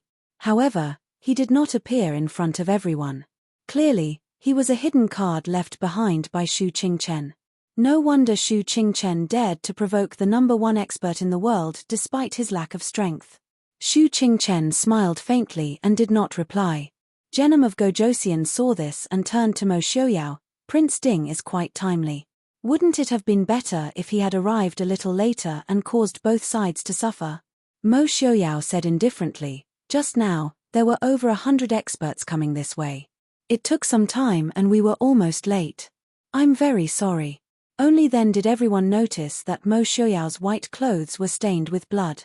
The blood had not turned black yet. It was obvious that it had been stained not long ago. Ren Qining, who was still fighting with 4 Qilin guards, heard Mo Xiaoyao's words and her expression changed. Her arm was almost cut off. It's good that you're here. Ling Taihan stood up and said. Shu Qingchen frowned. Many people came? He knew that Ren Qining must have other plans. That was why he asked Mo Xiaoyao to cut off the road to the Murong family. A few hundred guards were still manageable. However, for Mo Xiaoyao to call them experts, they must not be simple. Mo Xiaoyao smiled and said, Don't worry. Li Li and Mo Jingli are handling it. I came over first to take a look. Young Master Ren, why don't you stop? Ren Qining frowned and flew out of the battle circle. Just now, he knew that although these people looked ordinary, they were very difficult to deal with. If he had Murong Xiong's ability to kill in one hit, he wouldn't have to worry. But if he didn't, he could only be entangled by them and slowly exhaust his internal energy until he was defeated. As soon as he retreated, the 4 Qilin did not chase after him. Instead, they all retreated to Shu Qingchen's side and protected her. Ren Qining looked around and said with a bitter smile, This one has eyes but cannot see. I have met many times and did not recognize Prince Ding and Wang Fei. This defeat is not undeserved. These words confirmed that Mo Xiaoyao had indeed arrived in An City a long time ago. Mo Xiaoyao smiled without any sincerity and nodded slightly. I originally just wanted to walk around and join in the fun. I didn't expect young Master Ren to make I feel so surprised and could only stay for a few more days. Isn't today's matter a coincidence? So, if you didn't act smart and send people to follow me, I would have left long ago. So today's defeat is also because you asked for it. Ren Qining understood the meaning behind Mo Xiaoyao's words and his face became even uglier. You are Prince Ding. Murong Xiong stared at Mo Xiaoyao and asked in a low voice. Mo Xiaoyao raised his head and said proudly, that is I. Murong Xiong could be considered a figure in Jianghu, but the Prince Ding mansion had never lacked geniuses. Every generation of Prince Ding was a stunning figure. How could Mo Xiaoyao pay attention to someone like Murong Xiong who didn't know anything other than martial arts? Murong Xiong sneered, what a good Prince Ding. This old man wants to see what kind of ability you have. The sword in Mo Xiaoyao's hand trembled and he smiled faintly. Why don't you try? Pavilion Master Ling, can you still move? While they were talking, Ling Taihan and Genom of Gojosian took the opportunity to adjust their breathing. Hearing Mo Xiaoyao's words, they immediately moved their feet. The three of them formed a triangle around Murong Xiong.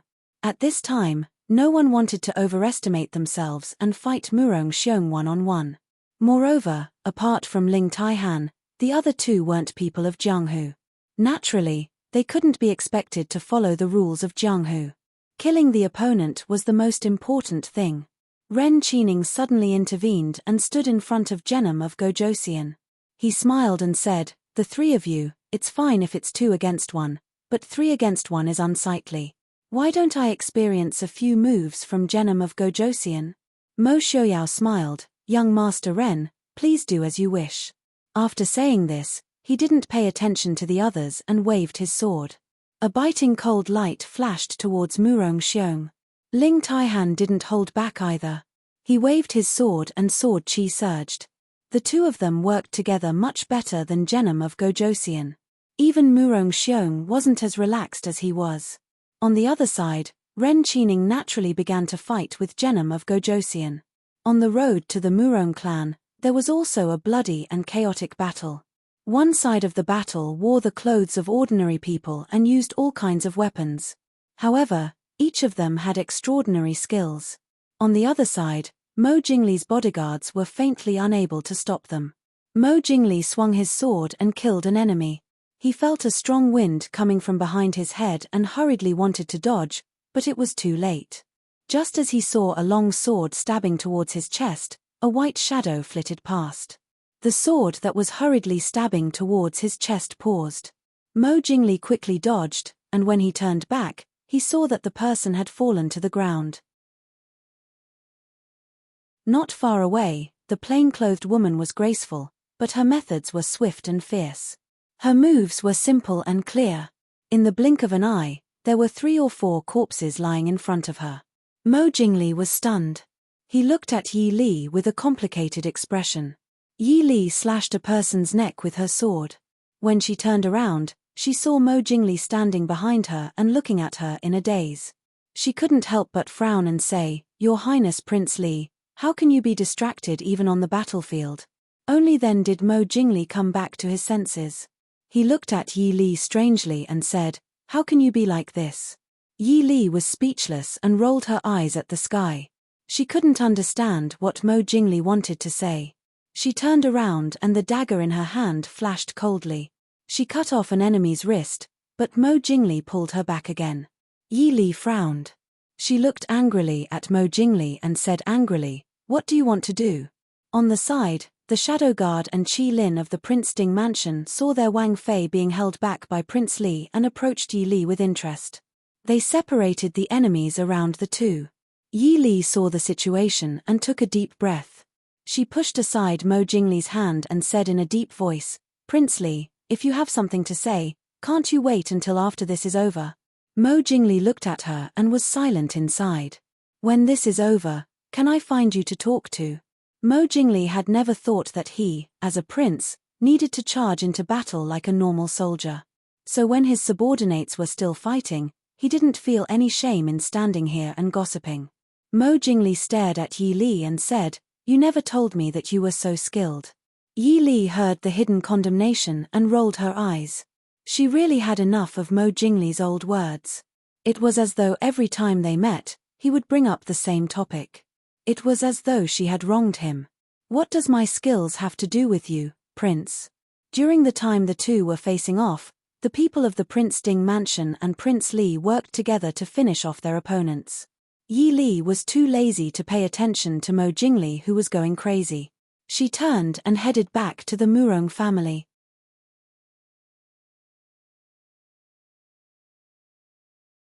Chapter 554.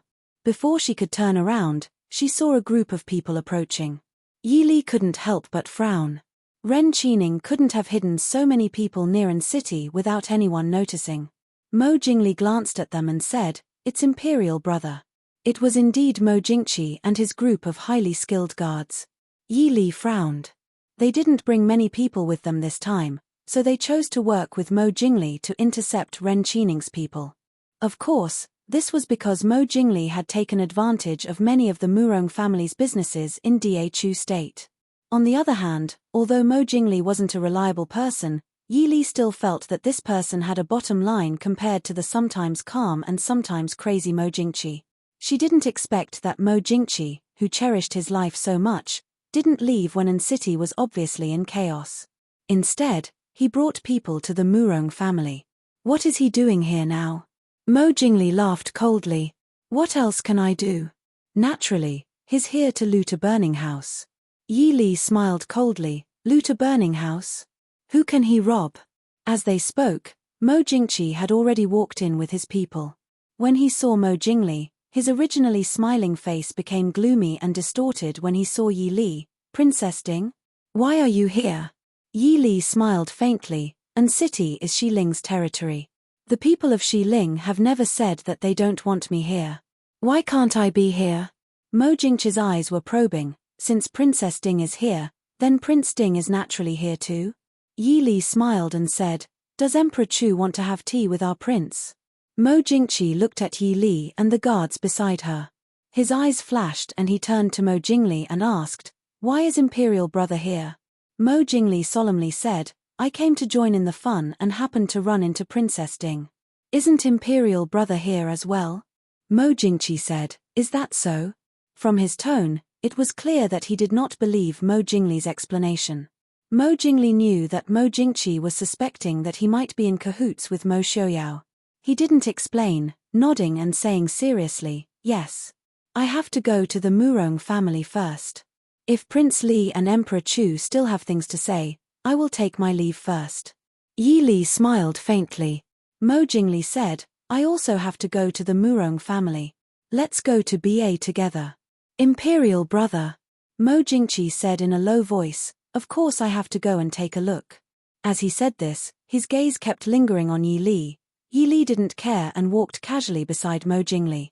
She didn't care about Mo Jingqi's expression and talked with Mo Jingli as they walked towards the Murong family. Mo Jingqi walked alone on the other side. His gaze sweeping over the two of them was dark and cold, causing them to tremble in fear. Yi Li glanced indifferently at Mo Jingqi, who was staring at her from time to time.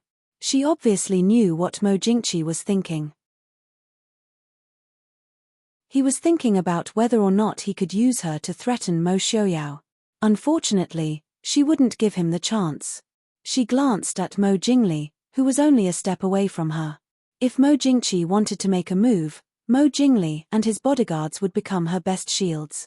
Furthermore, with Mo Jingqi's personality, he wouldn't dare to make a move before he knew which side Mo Jingli was on. When they arrived at the Murong family, the large-scale battle had already ended. In the open space in front of the Murong family's gate, only Mo Xiaoyao and a few others were fighting fiercely.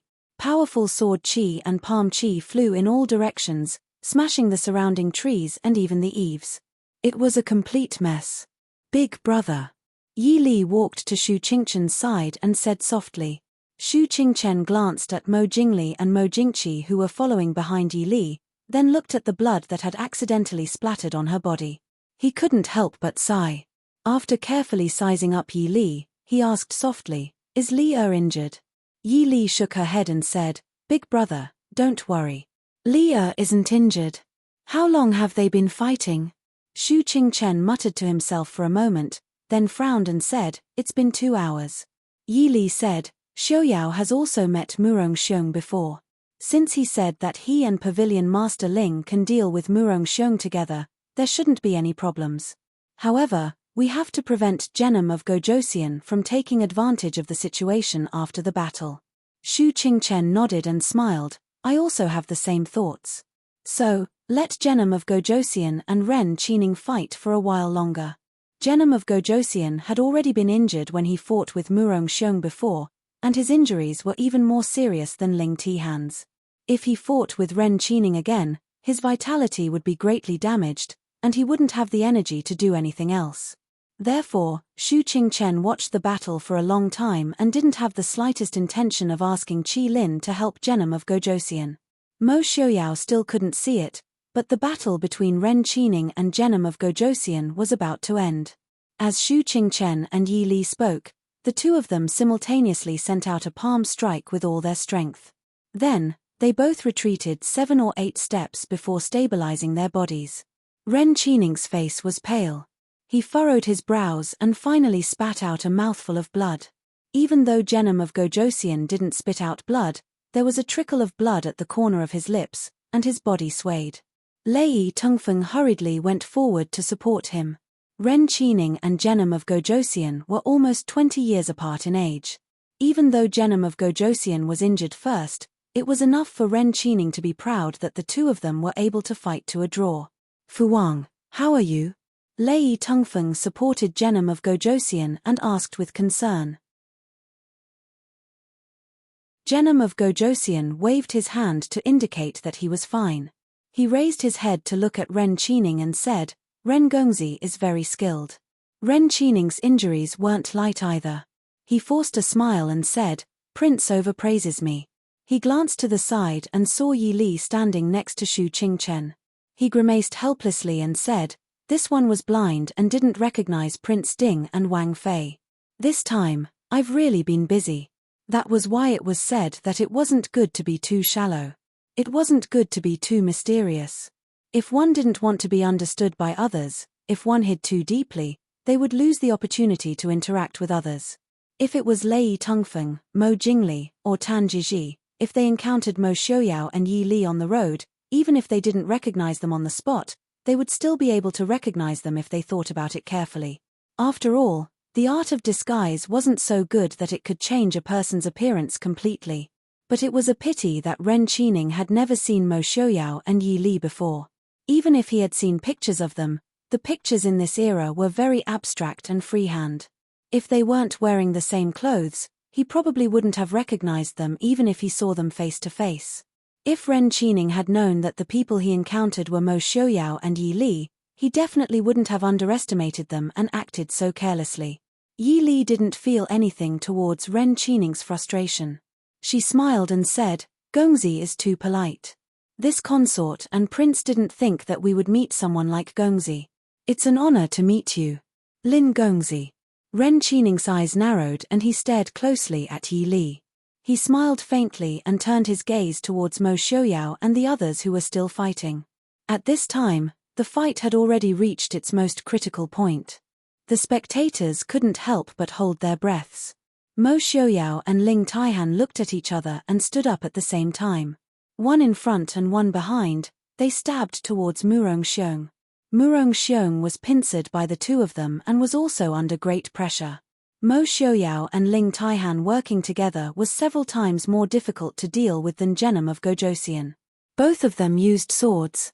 Ling Taihan's swordsmanship was steady and wide, with the style of a great master. Mo Xiaoyao's swordsmanship was swift and fierce. His sword moved from the side, making people unable to avoid him. Even Murong Xiong couldn't help but admit that these two people were heavenly geniuses. If they were in the same era as him, their achievements would be even greater than his. More importantly, when the two of them were fighting, when one of them attacked with all his strength, the other would take the opportunity to rest and vice versa. Murong-Xiong knew that they wanted to prolong the fight to exhaust his martial arts, but he couldn't break through this situation. When the two swords stabbed towards him, Murong-Xiong already felt a trace of fatigue. However, he wasn't willing to let these two arrogant juniors go. He leaned to one side and separated his palms to attack the two of them. Mo Xiaoyao and Ling Taihan clenched their teeth. Instead of retreating, they advanced and stabbed their swords towards Murong-Xiong without any hesitation. Of course, Murong-Xiong's two palms also landed on their bodies. The two of them were sent flying at the same time.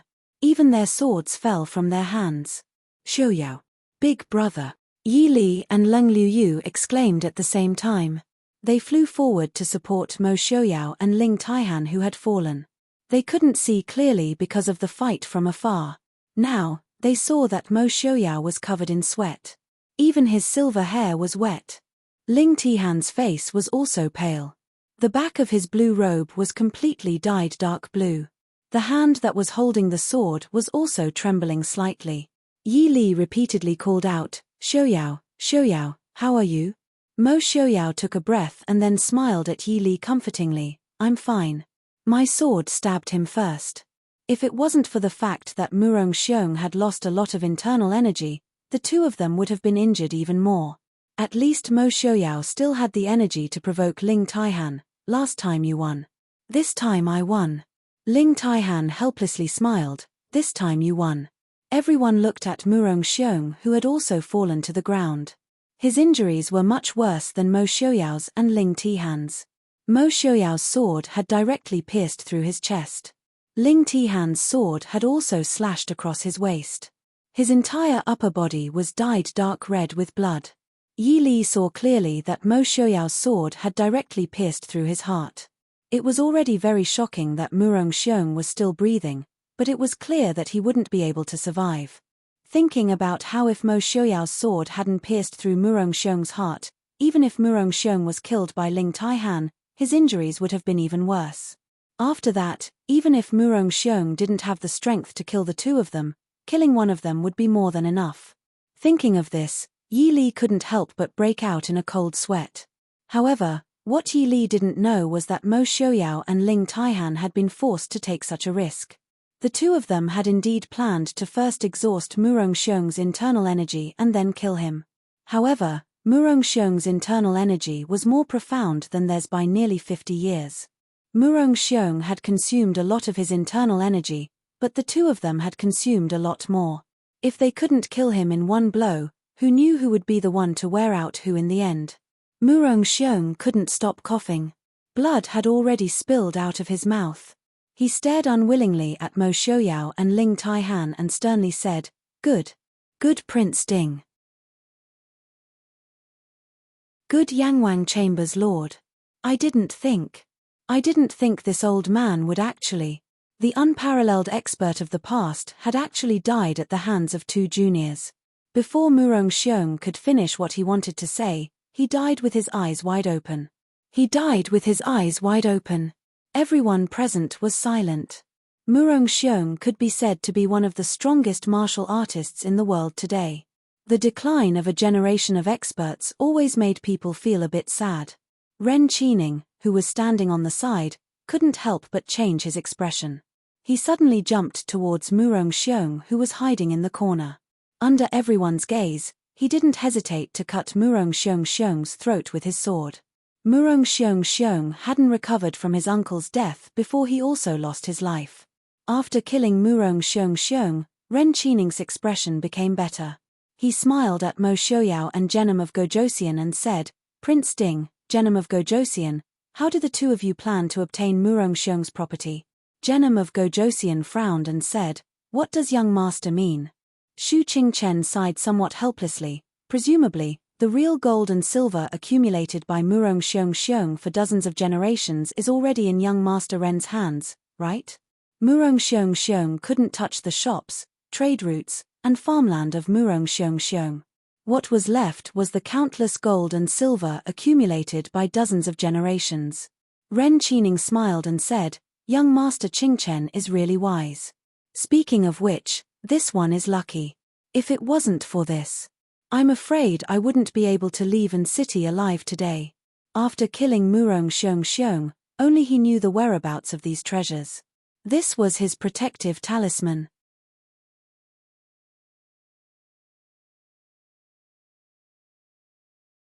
Chapter 555. Prince Ding, Genom of Gojosian, how do the two of you plan to obtain the Murong family's property? Faced with this sudden change, everyone couldn't help but look at each other. Genom of Gojosian pushed away Lei Tungfeng's hand and coldly stared at Ren Qining. What does young Master Ren want to do? For the sake of the Murong family, the price and energy he spent far exceeded that of Mo Xiaoyao and Xu Qingchen.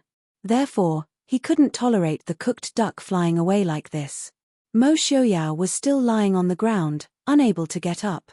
He leaned his head against Yi Li's chest and lazily looked at Ren Qining. I already said that I only came to join in the fun, so I really did come to join in the fun. The matter of the Murong family's property, I don't have the final say. Ah! Murong Xiong, that old fellow is very powerful. Li, your husband's injury is very serious. Seeing his pale face but smiling at her as usual, Yi Li's heart ached. Is it very painful? Let's immediately go back and call a doctor. Although Mo Xiaoyao said that he was seriously injured, other than Ling Taihan, no one really thought that he was seriously injured. Looking at the person half lying on the ground, the vigilance in their eyes became even stronger. Hearing Mo Xiaoyao's words, Ren Qining raised her eyebrows and looked at Xu Qingchen. She smiled and said, then what does young Master Qingchen say? Xu Qingchen looked down and indifferently smiled. The Murong family doesn't belong to the Prince Ding mansion. At most, it can be considered a windfall.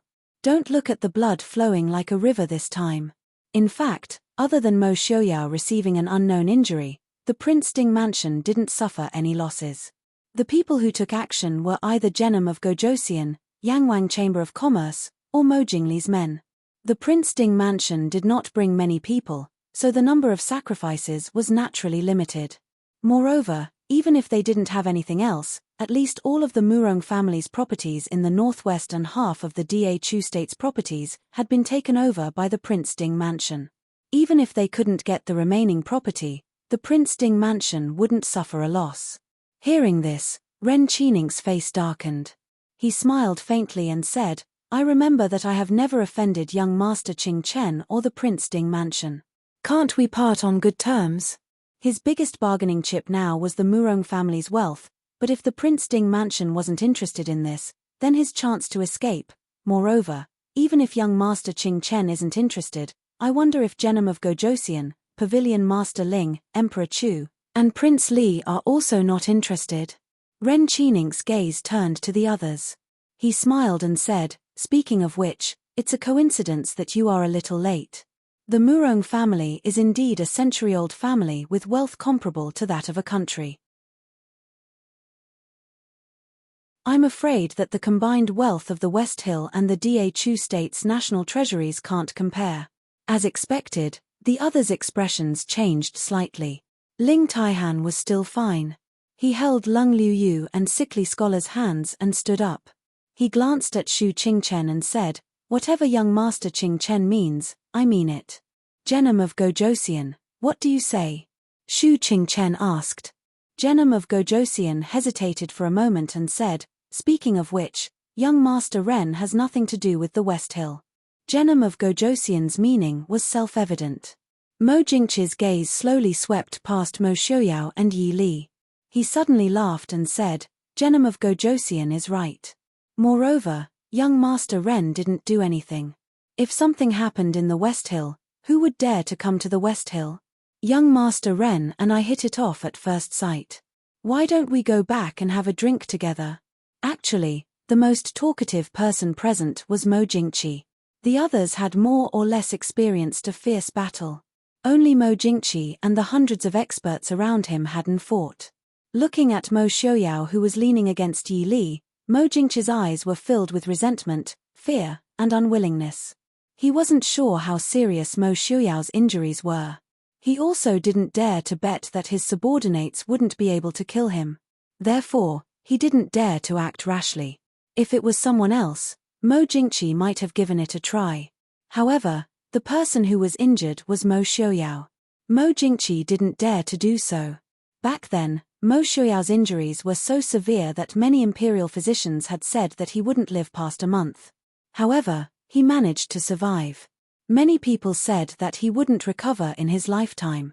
However, in less than 10 years, he was standing in front of Genom of Gojosian again. His martial arts were even better than before. Faintly, Mo Jingqi had a strange thought in his mind: Mo Xiaoyao can't be killed. Xu Qingchen sighed helplessly. He glanced at Mo Jingqi, who was looking at him provocatively. The ruler of a country could provoke a strategist from Glass City and still be so arrogant. How promising. I understand the intentions of Genom of Gojosian and Emperor Chu. Since that's the case, young Master Ren, hand over the whereabouts of the Murong family's treasures. Before you leave Xiling, the Prince Ding mansion won't make things difficult for you.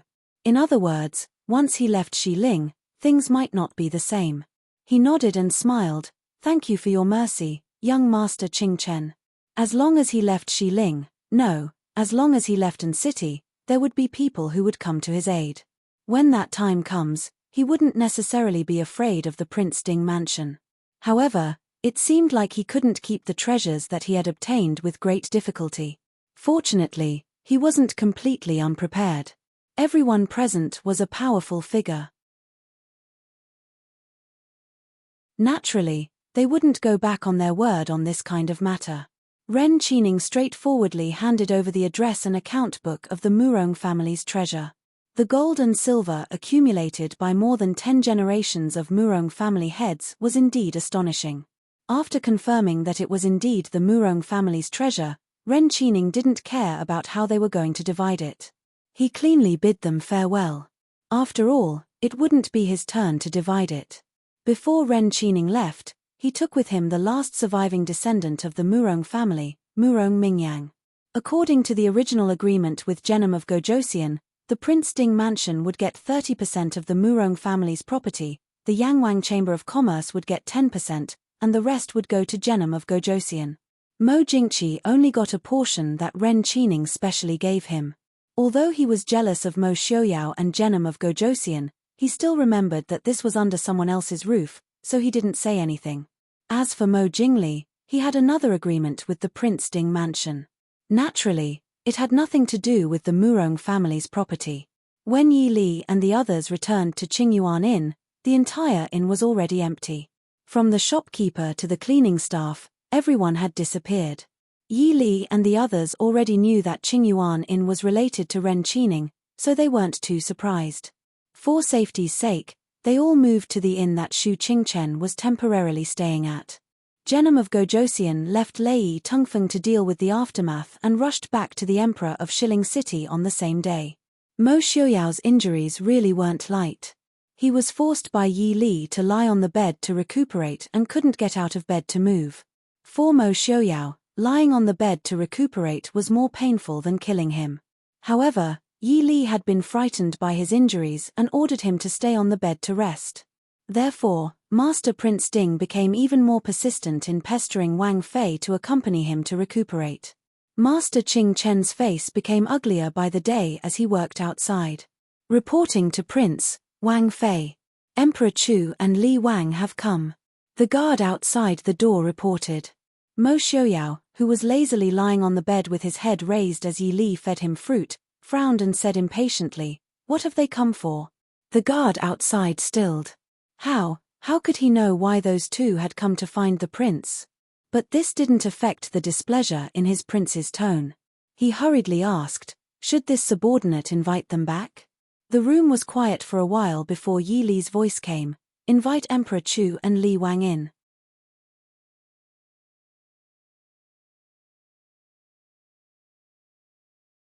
Chapter 556.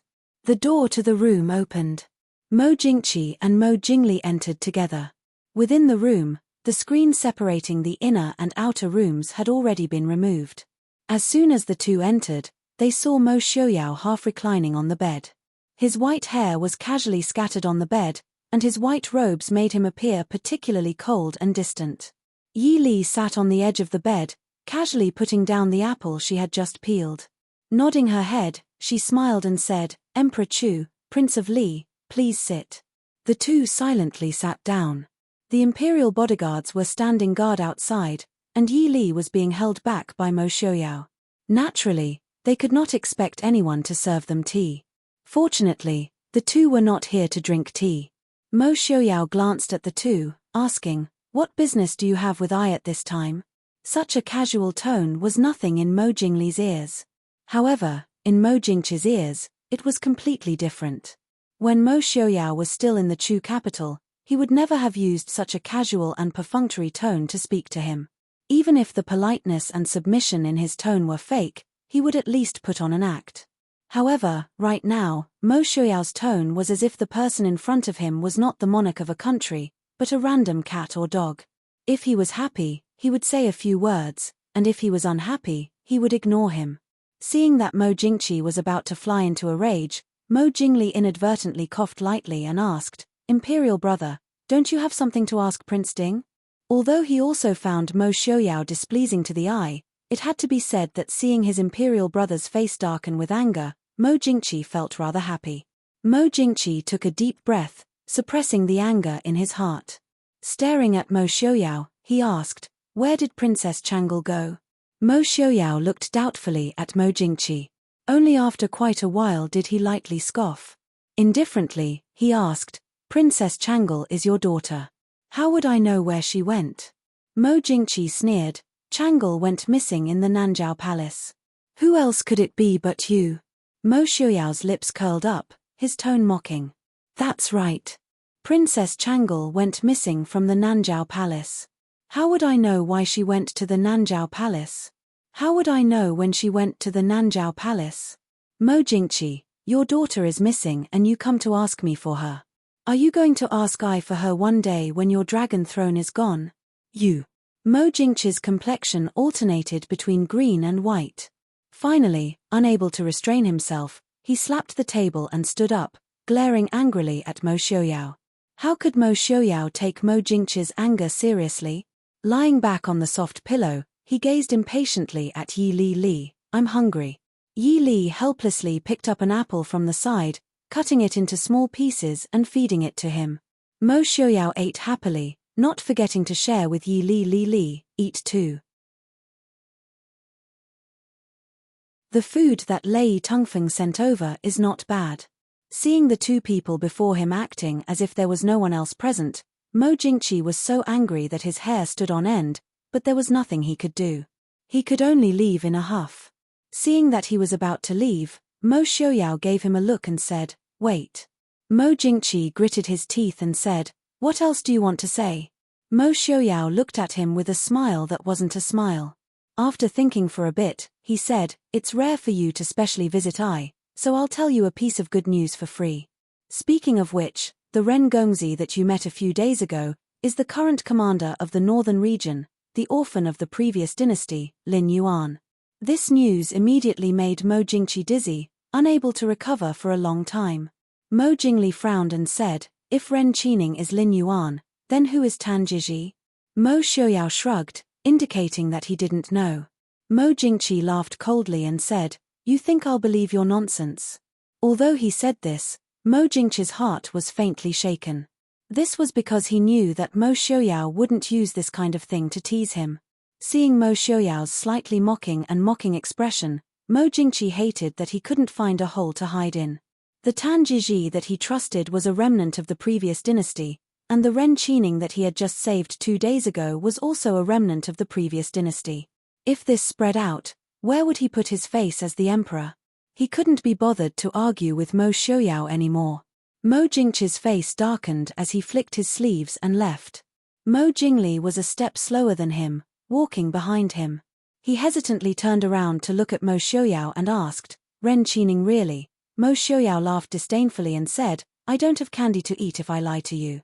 Mo Jingqi, that trash, didn't hear anything when someone else was tampering with the land of the Dhu state.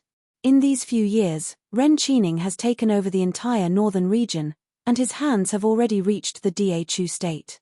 What is that trash doing? This is also good, lest one day I can't stand it anymore and destroy him first.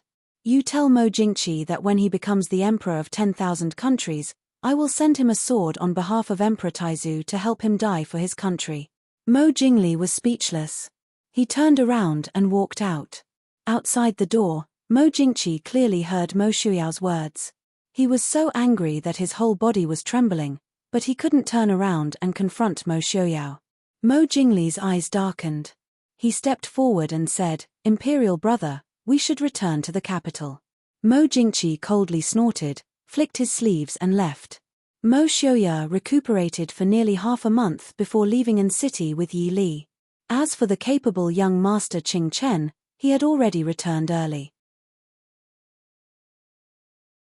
Before leaving, Ling Taihan also brought his 2 sworn sisters and sworn brother to say goodbye. After Pavilion Master Ling fought with Mo Xiuyao and Murong Xiong twice in a row, he seemed to have realized something and decided to go back and practice in seclusion. And city, which was originally bustling with noise and excitement, had already gradually quieted down. When Yi Li and Mo Xiuyao left, only Lei Tungfeng came to see them off. He still had to stay in city to clean up the mess left behind by the Murong clan's destruction. In comparison, although the Prince Ding mansion didn't achieve its goal, it was the most profitable. Because they didn't have to pay anything, all they got was net profit. They didn't even have to clean up the mess. The 2 of them traveled slowly. By the time they returned to the northwest, it was already the end of September, close to October. Just as they returned to Glass City, they hadn't even entered the Grand Prince Ding mansion when a white and tender little bun wearing an ink-colored brocade rushed out guiltily. Mo Xiaobao hugged Yi Li and cried earth-shatteringly, "Woo woo, woo wa. Mother, your words don't count, woo woo, you clearly said that you would come to see Xiaobao the next day. Woo wa. Mother doesn't want Xiaobao anymore. Xiaobao is a child that no one wants. Woo woo." Yi Li couldn't help but frown. Who taught this child all these messy things? But looking at the tearful little bun, even Xiaobao, who usually hated being called the most, came out. It could be seen that he was really sad. Ever since Mo Xiaobao was born, she had always kept him by her side. This was the first time she left for such a long time. Seeing her son crying to the point of hiccups, Yi Li hurriedly lowered her head and kissed his teary little face. She said softly, "I'm sorry, Mother was wrong. How can Mother not want Xiaobao? Xiaobao is Mother's precious darling." Being kissed by Mother in front of so many people, Mo Xiaobao still felt a little embarrassed. His little face immediately turned red like an apple. But he really missed Mother. In the end, Mo Xiaobao, who couldn't bear to leave Mother, buried his little face in Mother's shoulder. His 2 little hands tightly hugged Yi Li's neck, unwilling to let go. "Mother, Xiaobao misses Mother." Yi Li looked at Mo Xiaobao's white and tender face, his big watery eyes. Her heart softened like a ball of cotton. Mother also misses Xiaobao. Then Mother won't not want Xiaobao anymore? Mo Xiaobao looked at Yi Li with eager eyes. Yi Li suddenly had no resistance. Mother will never not want Xiaobao. Mother is the best. Xiaobao loves Mother. Smack. Mo Xiaobao cheerfully gave Yi Li a few longing kisses. The people who came to receive them saw their little Shizhi and Wang Fei talking about their longing after a long separation. At the same time, they saw their prince standing at the side with a dark face. After a while, Mo Xiaobao was still grabbing his mother to talk about his longing and grievances. Mo Xiuyao couldn't help but twitch the corner of his mouth. He bent down and lifted Mo Xiaobao from Yi Li's arms. "Mother!" Being lifted by the collar by Mo Xiuyao, Mo Xiaobao kicked his little legs in displeasure as he begged Mother for help. "Xiuyao." Yi Li looked disapprovingly at Mo Xiuyao. It wasn't good to always lift a child by the collar. What if Xiaobao was hurt? Mo Xiuyao quickly changed the way he carried Mo Xiaobao that Yi Li could accept. He held Mo Xiaobao in his arms and looked with a smile at his son, whose eyes were darting around as he said, "Son, Fuwang also misses you very much. Do you not miss Fuwang at all when you see me?" Mo Xiaobao bared his teeth at him at a place where Yi Li couldn't see. He didn't want to hate Fuwang. It was good if Fuwang didn't come back often. Then no one would steal Mother from him. But in front of Yi Li, Mo Xiaobao could only obediently nod his head and say, "This child also misses Fu Wang." Bending down, he kissed Mo Xiaoyao's face. Mo Xiaoyao, whose face was covered in saliva, was stunned. Then looking at the little thing in his arms with a mischievous smile, Mo Xiaoyao resisted the urge to throw the little thing out. He put on a fake smile and said, "You really are Fu Wang's good son. Xiaobao is so obedient. Xiaobao must have finished the homework that Fu Wang gave you before you left, right?" Mo Xiaobao's face stiffened. His eyes kept darting around, not daring to look at Mo Xiaoyao. Looking at his expression, how could Mo Xiaoyao not understand? He looked at him with an amiable smile. "Xiaobao, it seems like you need to explain to Fu Wang how much you missed your Fu Wang these past few months, to the point that you forgot to do your homework." Mo Xiaobao was like a punctured balloon, slowly deflating. Fu Wang and what not, he hated it the most.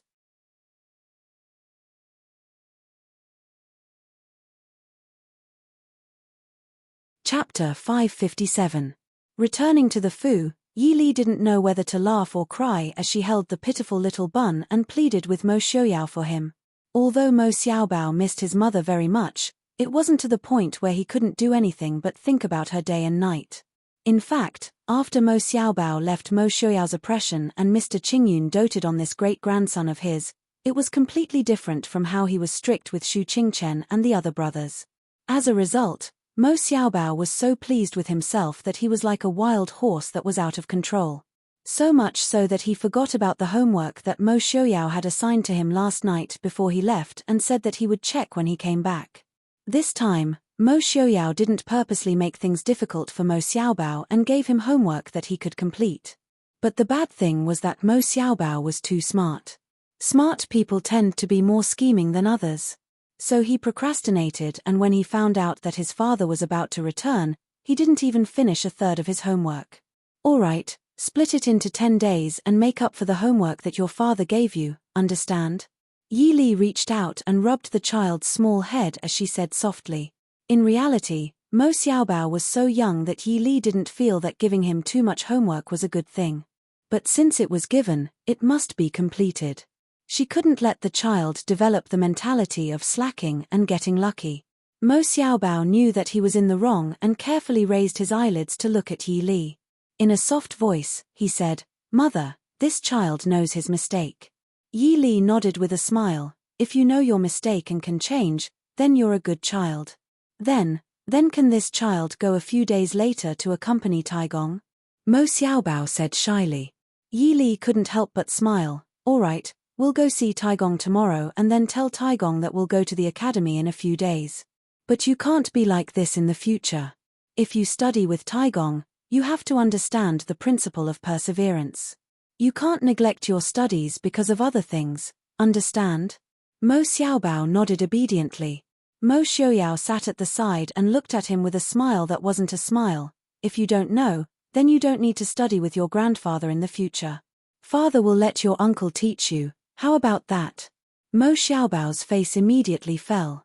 Compared with his eldest uncle, who was gentle and elegant but always made him a little scared, he preferred his great-grandfather, who was kind and benevolent.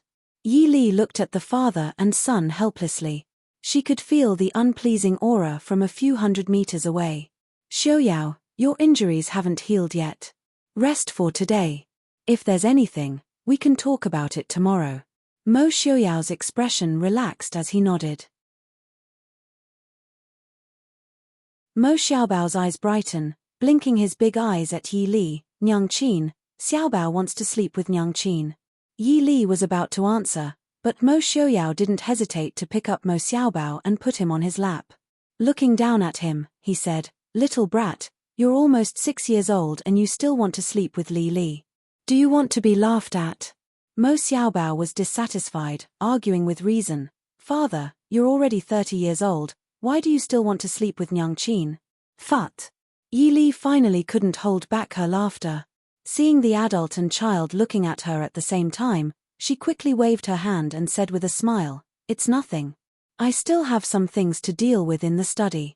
You guys can slowly discuss it." Saying this, she ran away under the two's stare. "I want to sleep with Nyang Qin." Mo Xiaobao said firmly. Li Li is my wife.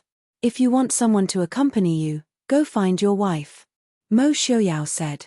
Nyang Qin is my mother. Go find your mother. Mo Xiaobao widened his big eyes. Mo Xiaoyao's mouth twitched, his expression fierce. Only Nyang Qin can sleep with Nyang Qin. Those who sleep with Nyang Qin are all cowardly and useless little brats. Mo Xiaobao was conflicted. Where's my Nyang Qin? Mo Xiaoyao's expression was calm as he said calmly, when you grow up, you can go find her yourself. Outside the door, Yi Li heard the two's nonsensical conversation and turned to leave with a dark expression. When Yi Li and Mo Xiaoyao returned to Glass City, all kinds of administrative matters came crashing down. Although Xu Hongyu was there were still many things that required Mo Xiaoyao to personally deal with. The first thing that came was the large amount of news regarding Ren Qining sent from Dhu State. Yi Li and Mo Xiaoyao had already started preparing for the military exercise before they left Glass City. In the study, Mo Xiaoyao stared at the thick pile of documents in front of him and raised his eyebrows. The efficiency of the Prince Ding Mansion's intelligence network was very good. In less than a month, all kinds of news regarding Ren Qining had been sent to the Prince Ding Mansion study. Looking at the information, even Mo Xiaoyao couldn't help but marvel at how deeply Ren Qining had hidden himself. Ren Qining looked like a youth in his 20s, but in reality, he was the same age as Tan Zhizhi. He was already 37 or 38 years old. To a normal person, this age was not considered young, but to a person who wanted to conquer the world, he was still too young. This person, Fang 12, had not taken a step into the Central Plains for more than 20 years after arriving at a tribe in northern Jin. In these 20 years, he had slowly gained a foothold in the northern region. He had slowly subdued the various tribes in northern Jin, essentially agreeing to the entire northern region. Without anyone, including the Prince Ding Mansion, noticing, he had quietly expanded the northern region into a place with more than 100,000 elite soldiers. To put it bluntly, even if Ren Qining could not succeed in reviving his country, his current strength was enough to make him king of the northern region. From this, it seemed that Tan Zhizhi, who had been jumping around happily between the Dhu State and Nanjiao, was more like a smokescreen that Ren Qining had placed in front of people. It was just unknown if this smokescreen was intentional or not. Leng Haoyu just sent news. Mo Jingqi is preparing to move troops to the northern region, Xu Hongyu said calmly. Move troops to the northern region? Mo Xiaoyao frowned and looked sideways at Lu Jingxian and the other generals sitting on the side. He asked, can the Chu army defeat the army of the northern region? Lu Jingxian thought for a moment and said, in terms of national strength and military strength, the Chu army has no reason not to be able to defeat the northern region. But in recent years, the northern region has been in chaos and various tribes have gone on expeditions. Although the northern region only has a few 100,000 troops, they can be said to be elite troops that have survived hundreds of battles. And although the Dhu state fought a war a few years ago, its record is worrying. Feng Jiao laughed coldly. What is the point of the prince being concerned about whether or not he can win? Even if you are willing to send troops to help him pacify the northern Jin, he wouldn't dare to let the Mohist army enter the pass. He has taken most of his troops to the front line at Hong Pass. Mo Xiaoyao smiled in a rare good-natured manner. I am just worried that Mo Jingqi is too useless. If the northern region army really enters, it will not be a good thing for us. If he was worried about the safety of the Dhu state, he would not have purposely provoked Mo Jingqi in an city. He only hoped that the generals under Mo Jingqi would not disappoint him too much. Xu Qingchen said thoughtfully, if there are no accidents, in at most 3 months, there will be battles between the north and the south. What are the prince's plans? Mo Xiaoyao smiled. Plans? Shouldn't we be preparing for military exercises? Shilling will fight Nanjiao, and the Dhu state will fight the northern region. Let's just play with ourselves. Everyone was speechless. Playing with ourselves? Prince, you really have a good personality.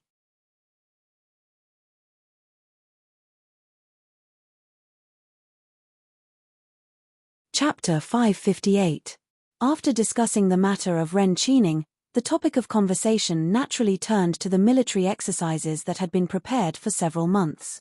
Regardless of whether it was Xu Hongyu and the other civil officials, or Lu Jingxian and Zhong Qilan and the other military generals, this was undoubtedly an extremely novel matter. In this era, battles were fought from time to time. As a result, there were many who questioned the true significance of this so-called military exercise. However, regardless of what was said, preparations had been made for several months. Everyone was looking forward to it. Upon hearing Mo Xuyao's question, Zhong Qilan immediately replied, "Prince, please be at ease. According to the prince and princess's instructions, preparations have already been made. The location will be within a radius of 300 li, with Hongju as the center." Mo Xiuyao nodded and stated, "The area is large enough." "Very good. Just make the preparations according to the previous instructions." "Then Prince, when will the time be?" Lu Jingxian asked. Mo Xiuyao lazily raised his eyelids and glanced at him, asking, "Will the enemy tell you when to launch a sneak attack?" "Just make the preparations first." "Yes, this subordinate obeys." Princess Consort, Princess Chang'e has arrived. Yi Li was seated in the small study, looking at files when Zhuo Jing came in to report. Yi Li was somewhat surprised. She had just returned and already had a pile of matters to attend to.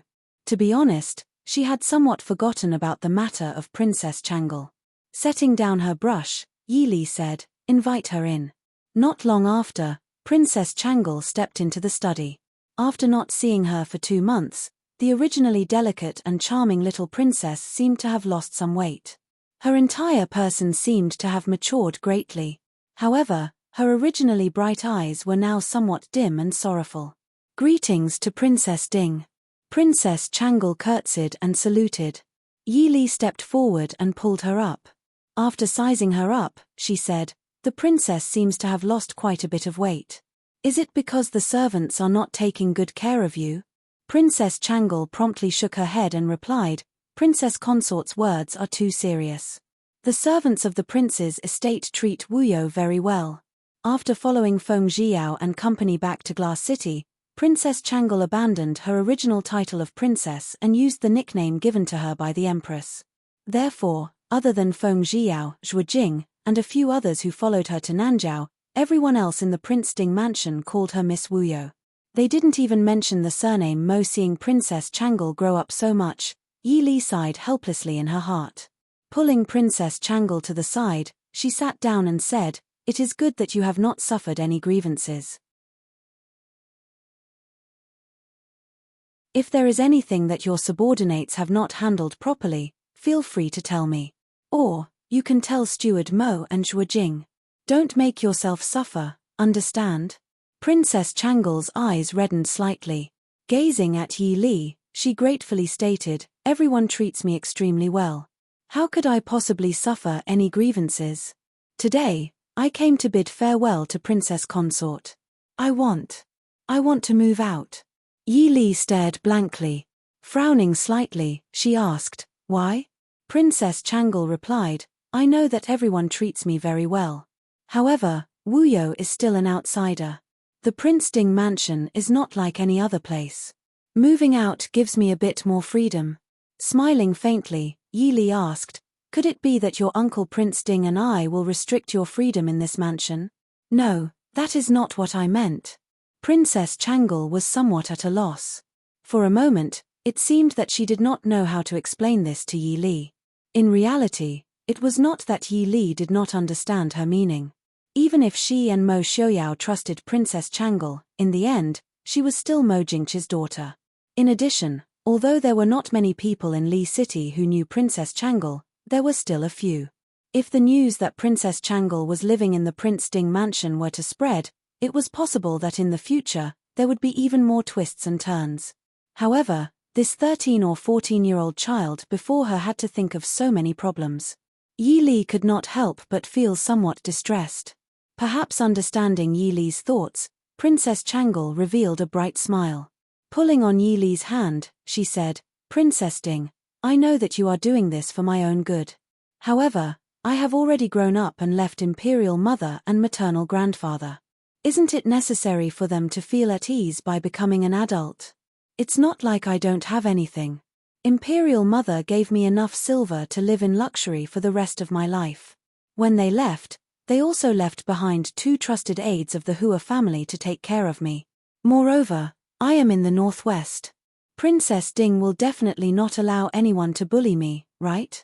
Yi Li smiled. Reaching out, she stroked the little girl's hair and said, as expected, you have grown up. However, as a girl, what plans do you have for the future? Tilting her head, Princess Changle thought for a moment. Looking at Yi Li, she resolutely stated, I want to study medicine. I know that the Northwest's restrictions on women are not as severe as the DHU states. After I have completed my studies, perhaps I can open a medical clinic to treat patients. Smiling, Yi Li raised her eyebrows and asked, then who do you want to study medicine from? How do you want to become a disciple? You must know that nowadays, very few physicians accept young girls as their apprentices. Medicine is not something that you can learn by reading a few books. Resolutely, Princess Changle replied, I can disguise myself as a woman and become an apprentice at the medical clinic. Otherwise, I will spend money to hire a formidable physician to teach me. Imperial Mother said that so long as one wants to learn, there will always be a way to learn something. Moreover, it's not like I don't know anything. I know how to memorize herbal texts and recognize many medicinal ingredients. At the very least, I am better than someone who knows nothing. It will be easier for Master to accept me. Seeing that the young lady had truly made up her mind, Yi Li beamed at her and whispered, seeing that you are so sincere, I'll tell you a secret. Princess Changle blinked her eyes, looking at her curiously. Yi Li softly replied, the Prince Ding mansion has 2 divine physicians. Ah! Divine physician Shen, who cured Prince Ding's uncle? But I haven't seen him for so long. Princess Changle's eyes brightened, but she still asked doubtfully. Smiling, Yi Li replied, Sir Shen and Sir Lin are bored in their residences, so they moved to the city and opened a medical clinic. If you can have them teach you, you naturally won't have to worry about your medical skills. Although Princess Changle did not know who Dr. Lin was, the name of Shen Yang was known throughout the world. Hearing Yi Li's words, Princess Changle made a decision. Nodding her head, she replied, Thank you, Princess Ding. I know what to do. Raising her brows, Yi Li smiled and replied, Sir Shen and Dr. Lin may not necessarily accept you. Princess Changle resolutely replied, I will definitely do my best to beg Sir Shen to accept me. Yi Li no longer tried to persuade her. Sighing, she patted the back of Princess Changle's hand and said, Since you have already made up your mind, I will say no more. Later, I will have someone choose a suitable residence near the prince's residence. You cannot refuse this. In the end, the prince's residence is more familiar with Glass City. It will be more convenient. Princess Changle no longer refused. Her clear eyes reddened, but she still smiled and replied, Then, many thanks, Princess Ding. The 2 chatted for a while before Princess Changle rose and took her leave. After sending Princess Changle off, Yi Li pondered for a while before calling for Zhuo Jing and asking, Has young Master Feng-san treated Princess Changle well these past few days? Zhuo Jing stared blankly for a moment. Although he did not understand the meaning behind Princess Changle's question, he still answered truthfully, there was nothing good or bad about it. Princess Changle lived in the guest courtyard and did not often meet with young Master Feng-san. Yi Li frowned slightly.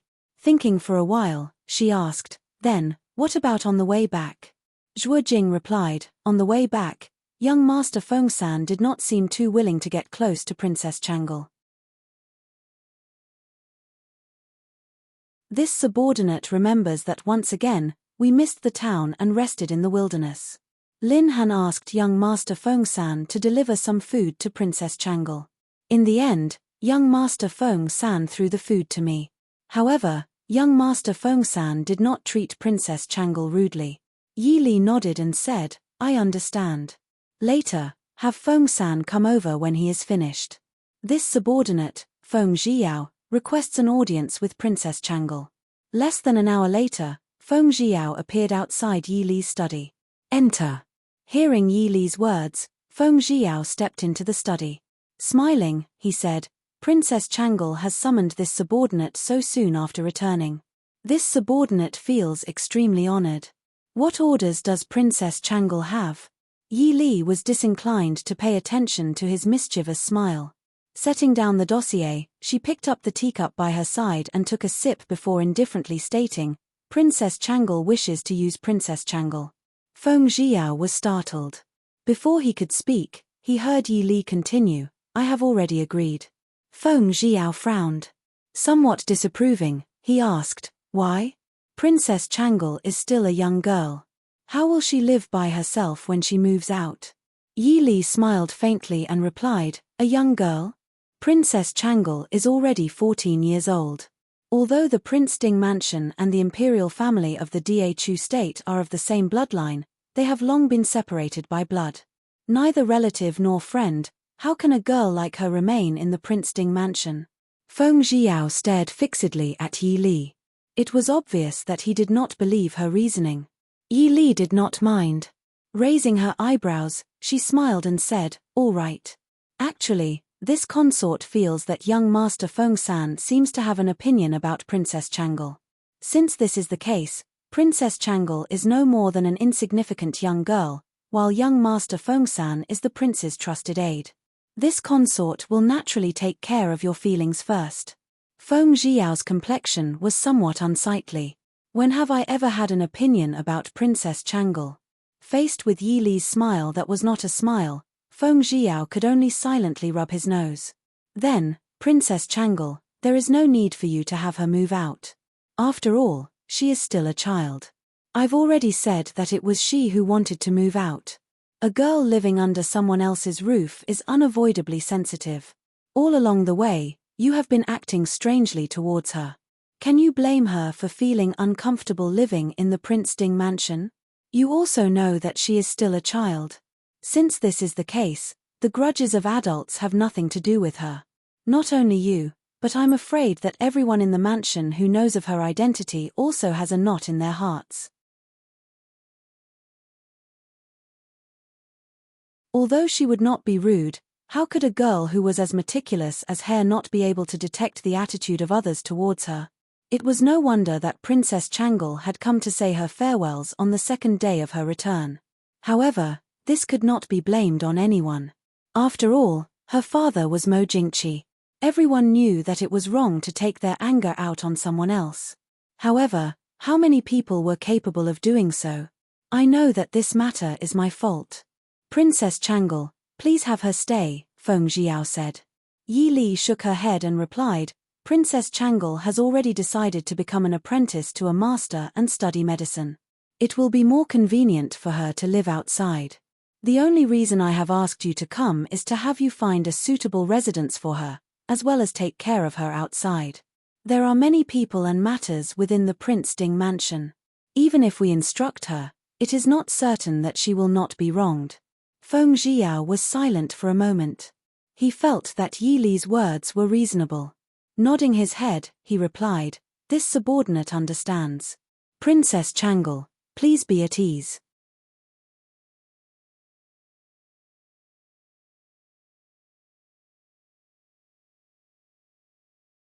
Chapter 559.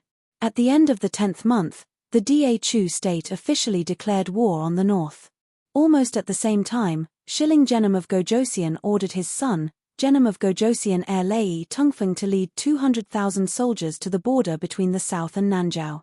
For a time, all the countries began to mobilize their troops. Even the northern tribes, who were in the middle of the bitter cold, began to move. At this time, the military exercise that the Prince Ding mansion had been preparing for several months began. In the morning, the General Zhong Qilan, who was stationed in the camp 30 li outside of Li City, received an order, lead the troops at full speed to Jiantianya, 50 li northwest of Hongju, and seize the natural stronghold Jiantianya. This order came too quickly and could be said to be completely unprepared. Fortunately, the Mohist army had always been well trained. In addition, everyone's hearts had been stretched taut recently, so they did not panic this time. When he received the order, Zhong Qilan was eating dinner with a few of his subordinates and discussing the military situation. Looking at the graceful but elegant handwriting on the letter, Zhong Qilan jumped up and shouted to his subordinates, "Pass down the order, break camp and depart in an hour." But he felt strange. Why did this order look like Wang Fei's handwriting? The generals all paused. The braver ones quickly asked, "General, we are..." Zhong Qilan chuckled and said, "It's starting. Little ones, work harder. We have to beat that old guy until he cries for his father and mother." Everyone couldn't help but laugh. The atmosphere in the tent instantly relaxed. Zhong Qilan glared and roared, "Hurry up and get ready." Immediately, everyone dispersed out of the tent and went to dispatch their subordinates. After sending his subordinates away, Zhong Qilan looked at the letter in his hand again. He wiped his face and turned to prepare for his expedition. "General Zhong, sorry to disturb you so late at night." Outside the tent, an elegant voice said with a faint smile. Zhong Qilan paused and then realized who had spoken. He quickly went forward. The curtain outside the tent was lifted and the person outside walked in. Zhong Qilan hurriedly cupped his hands and said, "This subordinate greets Princess." Unlike usual, Yi Li was wearing a long grey cloak, but her hair was combed into a man's bun. From the white hem of the cloak, it could be seen that it was a man's clothing. Zhong Qilan had some doubts but still asked, "Wang Fei, this is..." Yi Li smiled and said, "General Zhong is about to go to war. This one is not talented enough to recommend myself as an advisor. I hope General will not reject me. Wang Fei is saying that she wants to march with us?" Zhong Qilan asked in surprise. Yi Li nodded. Zhong Qilan said with some difficulty, "This Wang Fei's body is priceless." What if? Yi Li played with the folding fan in her hand and said with a smile, "There's no guarantee that nothing will happen in this world. Besides, I've been on the battlefield several times. Even if I can't help General Zhong, I won't drag you down." Zhong Qilan said he didn't dare. He naturally knew the abilities of this Wang Fei. With her help, it was like obtaining a powerful advisor and general out of nowhere. But Yi Li's status made him uneasy.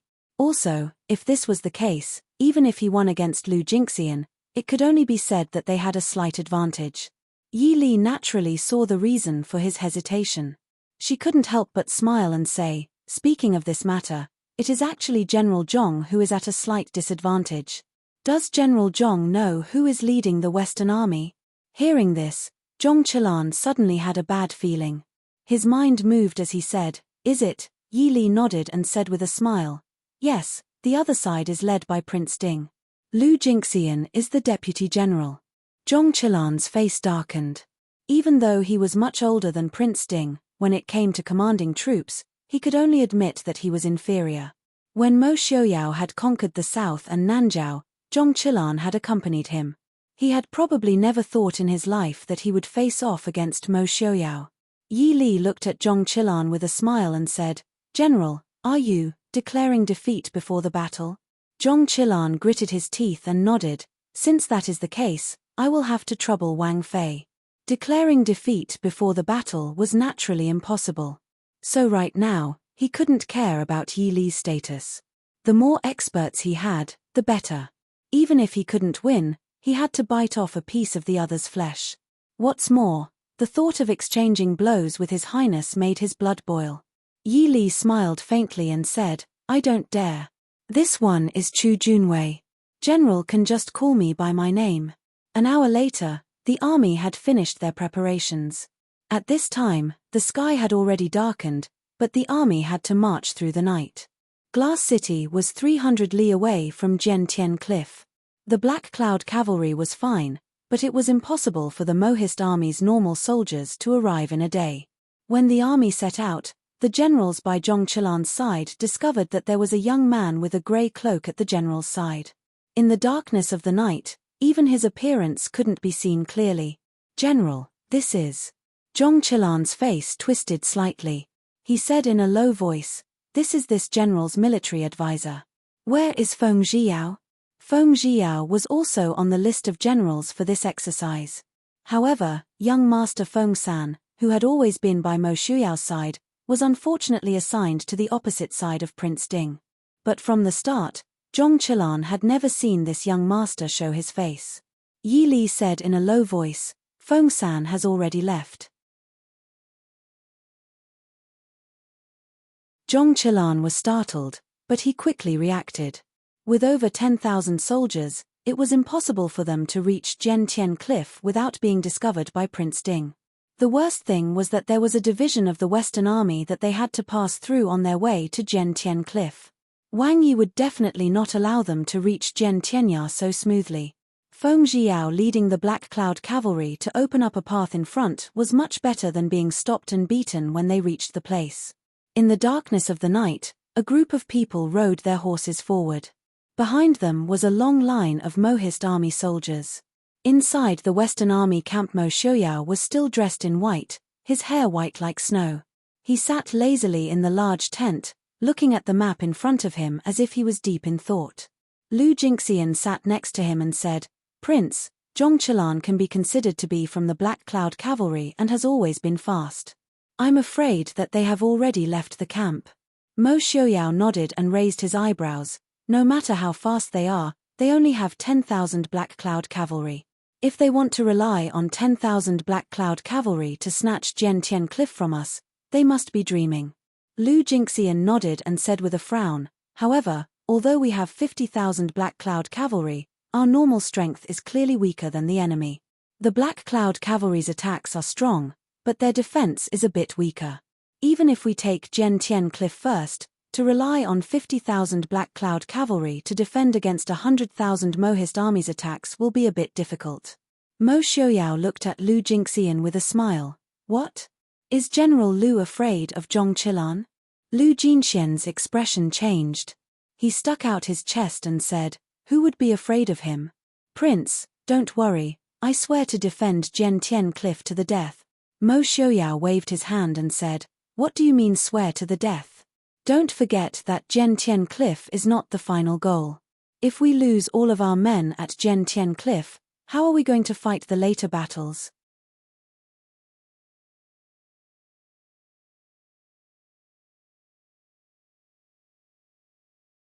Chapter 560.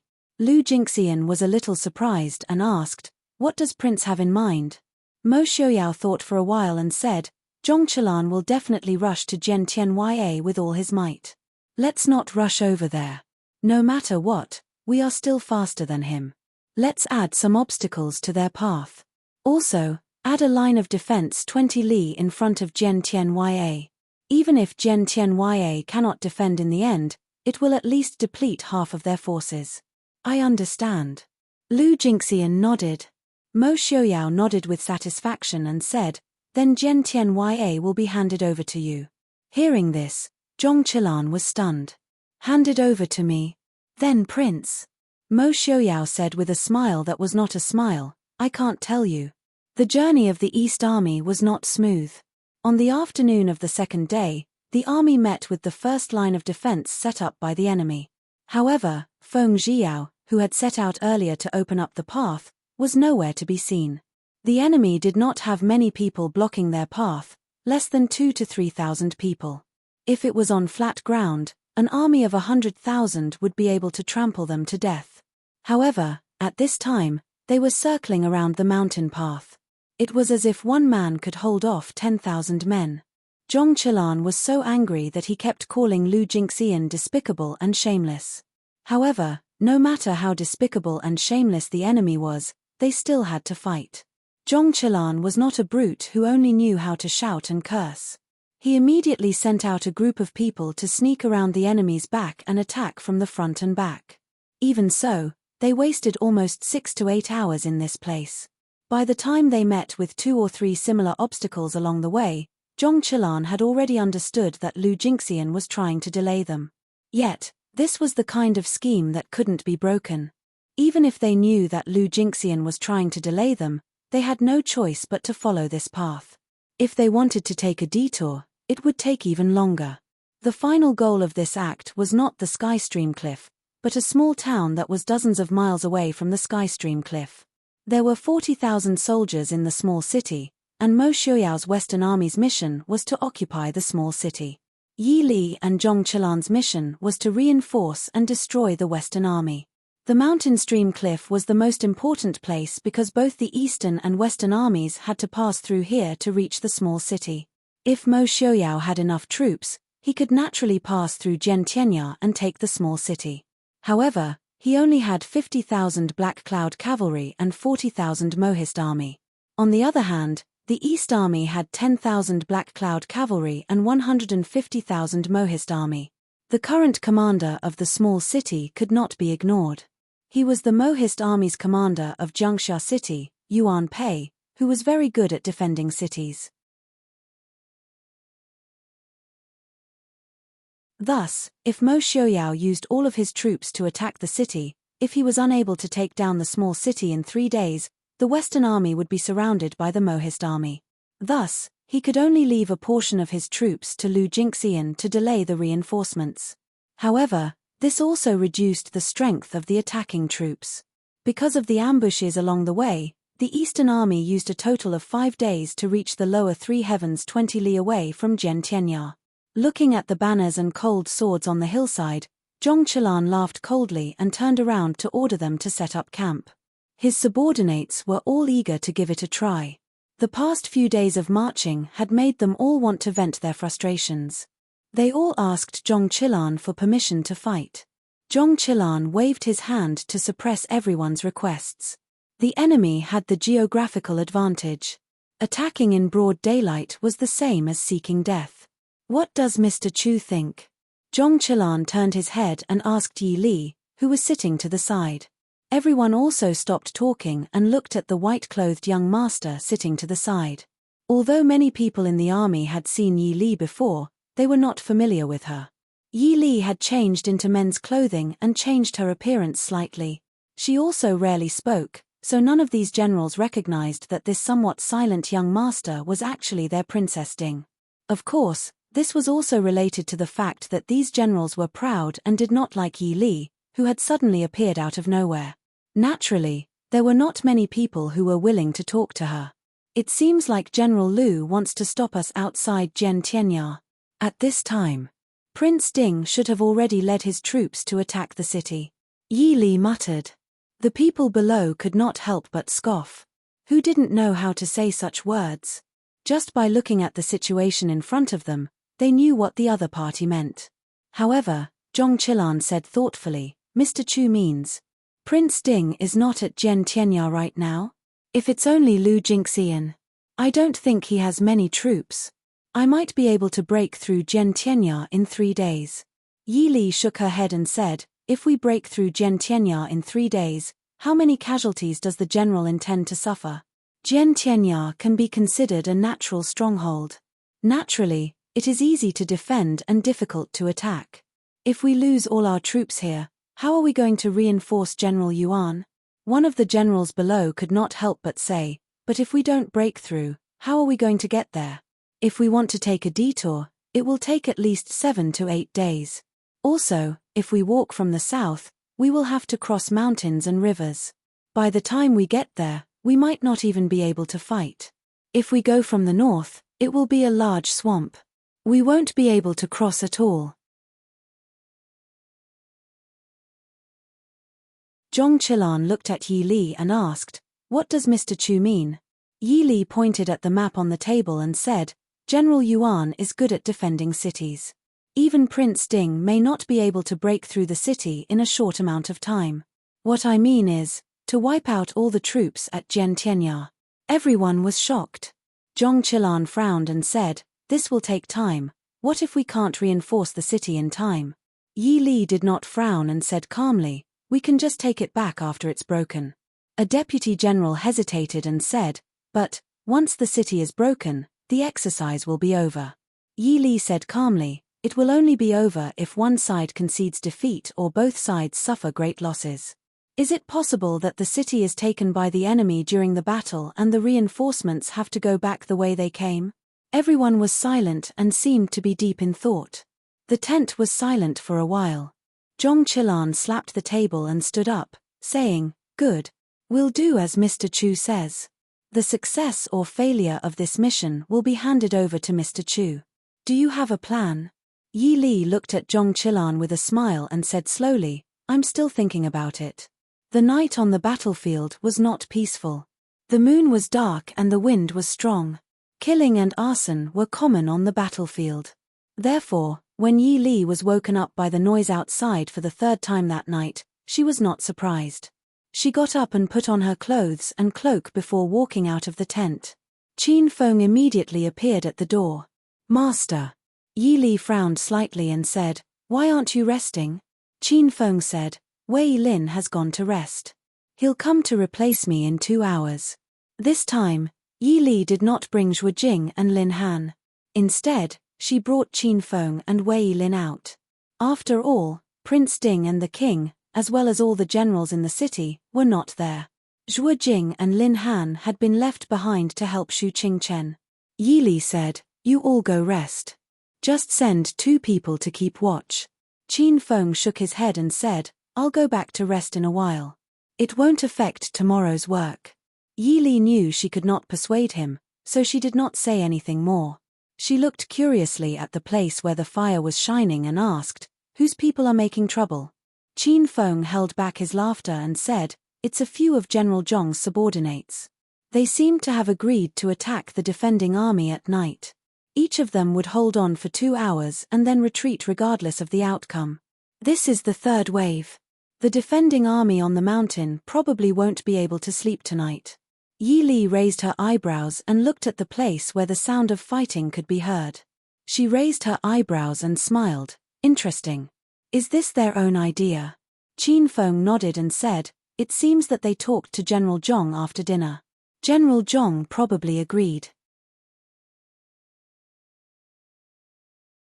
Otherwise, they wouldn't have acted on their own. It seemed that Qin Feng had a good impression of those hot-tempered young people. Although he did not speak for them, he did explain that their actions did not violate military rules. Yi Li smiled and walked out, saying, It's always good for young people to have their own ideas. Even if they make a mistake in the drill, it's better than making a mistake on the battlefield. What does Wang Fei mean? Qin Feng frowned. Yi Li said, It's fine if they harass him once or twice, but if they do it again and again, do they think Lu Jingxian is a vegetarian? Qin Feng was silent. Yi Li smiled and said, Let's go and take a look. Qin Feng hurriedly caught up and asked curiously, Wang Fei is saying that they will have a problem?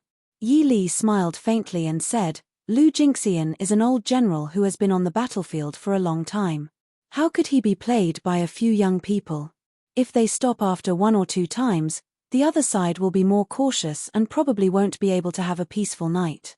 But if they do it again and again, how could Lu Jingxian not make a move?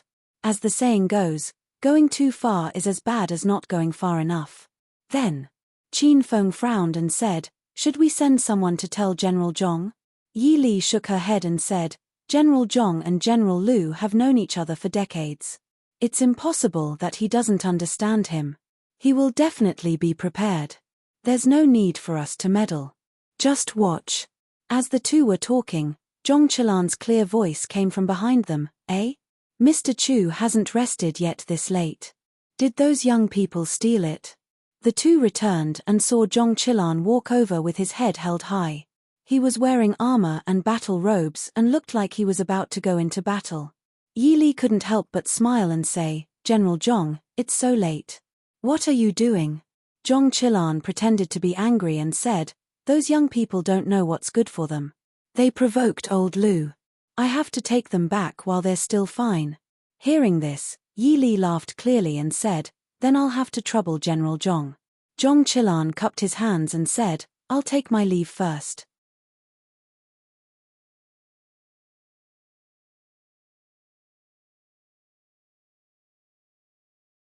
Chapter 561. At dawn, a group of overly excited and hot-blooded youths were indeed dragged back by Zhong Qilan, their faces covered in dirt. Yi Li and Wei Lin, who came later to replace Qin Feng, waited until the sounds of fighting at the front had stopped. Only after another hour did they see the group of people return to the camp. The young generals who were originally in high spirits drooped their heads, as if they were vegetables that had been hit by frost. As soon as they entered the camp, they saw Yi Li smiling at them while looking at a carriage. The expressions of the young generals became even more awkward. They felt that the general had found such a young military advisor who they didn't know where he came from. He didn't know anything and only said a few useless words from time to time, but the general valued him so much. These young men were naturally unconvinced. They all thought that they were much better than this pretty boy. Now that they had lost so much face in front of him, their expressions naturally didn't look too good. "Mr. Chu, you haven't rested yet?" Zhong Qilan saw Yi Li and naturally went up to greet her.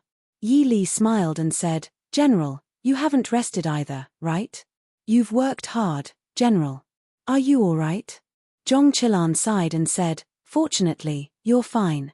He turned around and glared at everyone, then roared, "Why aren't you going back to rest? Are you waiting to be punished?" Hearing this, the young generals all scattered like birds and beasts. Seeing how everyone looked at Zhong Qilan as if he was a killing god, Yi Li couldn't help but laugh softly and say, "General clearly has no intention of punishing them. Why are you purposely scaring them?" Zhong Qilan sighed helplessly and said, "The people who came out this time are all young brats. Not only have they never been on a proper battlefield, but they're still hot-blooded and charging forward. If they really went on the battlefield, who knows what would happen?" It turned out that the first 2 waves of ambushes had caused the enemy to be flustered for a while. These brats got carried away and decided to take turns to fight until dawn. This way, the enemy naturally couldn't sleep for the entire night, but their own people could take turns to rest. His idea was not bad, but he forgot to observe the surrounding positions and the situation of the enemy.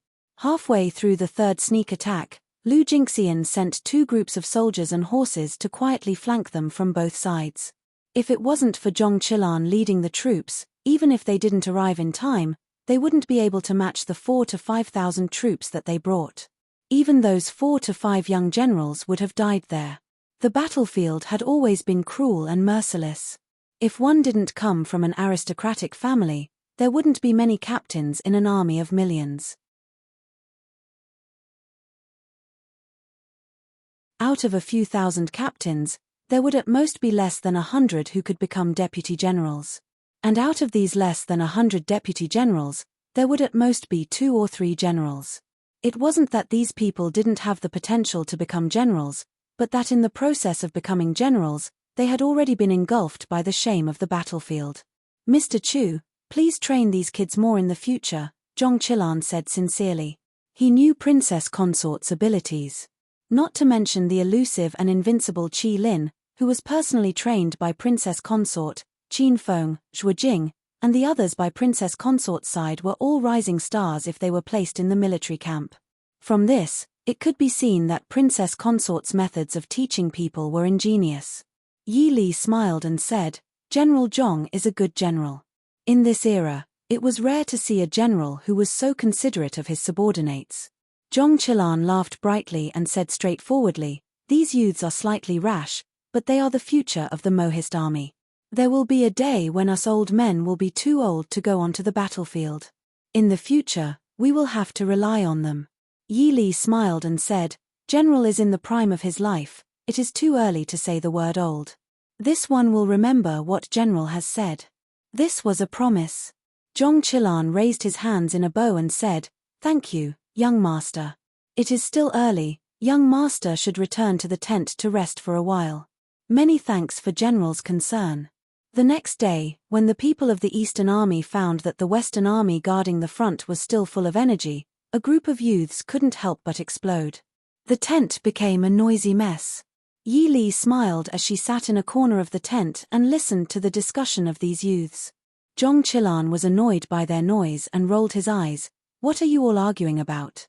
The Jiantian cliff in front is only 20 li, and the guards from last night were tired by your noise. Don't tell me that Lu Jingxian won't transfer the guards from Jiantian cliff over? If you can't get past this obstacle, do you want to fly to Jiantian cliff from the sky?" Everyone was silent for a while and looked at each other. "General, doesn't that mean that we did all this work for free last night? Even if they launched sneak attacks every day, as long as the other side took turns, unless they forcefully broke through the defensive line in front of them, there was nothing else they could do. What's more, they had almost suffered a great loss on the first night of the sneak attack."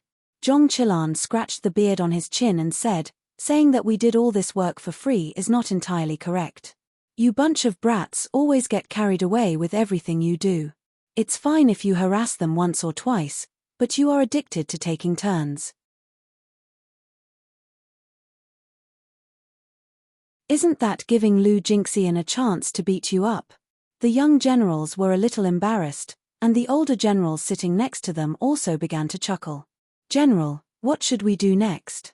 A young general stepped out from the crowd and asked expectantly. Zhong Qilan frowned and turned to look at Yi Li, who was sitting next to him, and asked, "What does Mr. Chu think?" Yi Li tapped the fan in her hand carelessly and said, "The other side has the higher ground, so it will take a lot of time and effort to forcefully attack them. Let's continue our nightly harassment, but don't let General Lu catch us again. Next time, General Zhong might not be able to lead the troops to help everyone out." A few young generals looked at Yi Li with some dissatisfaction and said, "Since Mr. Chu is the military advisor, he must have some tricks up his sleeve. It's just that we won't be able to take them down if we launch sneak attacks every night. If we drag this out for 10 days or half a month, we can just admit defeat without fighting." Yi Li raised her eyebrows and asked with a smile, "Then what do you all think? This subordinate requests to be the vanguard and open a path for the army." A young general cupped his hands and said to Zhong Qilan. The others followed suit and asked for Zhong Qilan's permission. It was obvious that they wanted to fight the enemy head-on. Yi Li looked at them plainly and said, "I don't object to fighting head-on, based on the enemy's strength. If we bet on half of their strength, we will definitely be able to take this place. However, I would like to remind all of you that although this is just a drill, if this were a real battle, it would mean that at least half of the 100,000 soldiers here and outside would lose their lives on this small hill in front of Jiantianya. So what?" Someone asked softly. Yi Li smiled and said, "If losing half of our soldiers, including the lives of all of you here, isn't a big deal. In that case, how would the remaining 50,000 soldiers pass through the heavenly stream cliff, which was known as a natural barrier? How many soldiers will be left after they pass through? Or do you all think that, even if we manage to pass through, we will be able to save General Topscorer from being surrounded? I would like to remind all of you that based on my understanding of Prince Ding, the number of soldiers left behind at Jiantianya is at most a third of the Western Army. The remaining 2/3 are fresh soldiers who have yet to participate in the battle. Everyone here has sacrificed themselves, but may I ask, what will happen to General Topscorer and the soldiers guarding the city?"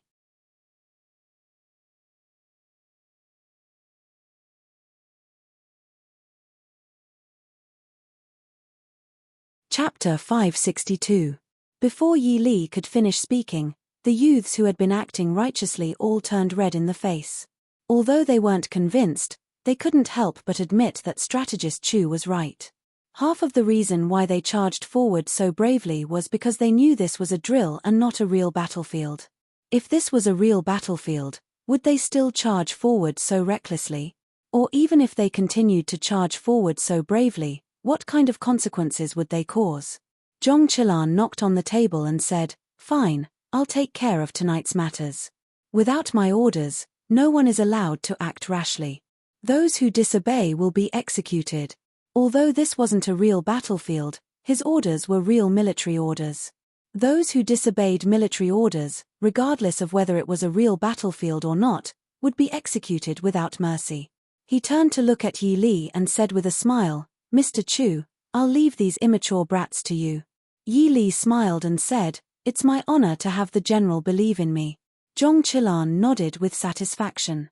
He stood up and glanced at the group of young men who were still eager to make a move, and said in a deep voice, "Mr. Chu's words represent this general's words. Those who disobey will be beheaded." Zhong Qilan led his older subordinates to deal with Lu Jinxian's men at the front. The group of young and aggressive generals were surrounded by Yi Li and couldn't move. The youths became more and more irritable as they listened to the soldiers entering and leaving the camp every day without a share of them. Finally, on the afternoon of the third day, they couldn't hold it in any longer and came to find Yi Li to argue. Outside Yi Li's temporary tent, Yi Li's smile was as warm as the spring breeze as she looked at the youths in front of her. She smiled and said, "Do you have any objections?" The leader said, "We want to go to war. What right do you have to stop us from going to the battlefield?" Yi Li leisurely played with the fan in her hand and said casually, "Because I'm the strategist. Because General Zhong gave you to me to dispatch. Because I won't allow it, you can't go." This kind of arrogant answer was definitely a provocation to this group of young people. Everyone looked at Yi Li as if they wanted to immediately rush up and give her a good beating. Qin Feng and Wei Lin, who were standing behind Yi Li, calmly glanced at the youths in front of them. A cold glint flashed in their eyes. Yi Li looked at the young men in front of her and continued, "You want to go to the battlefield? What's the point of you going to the battlefield?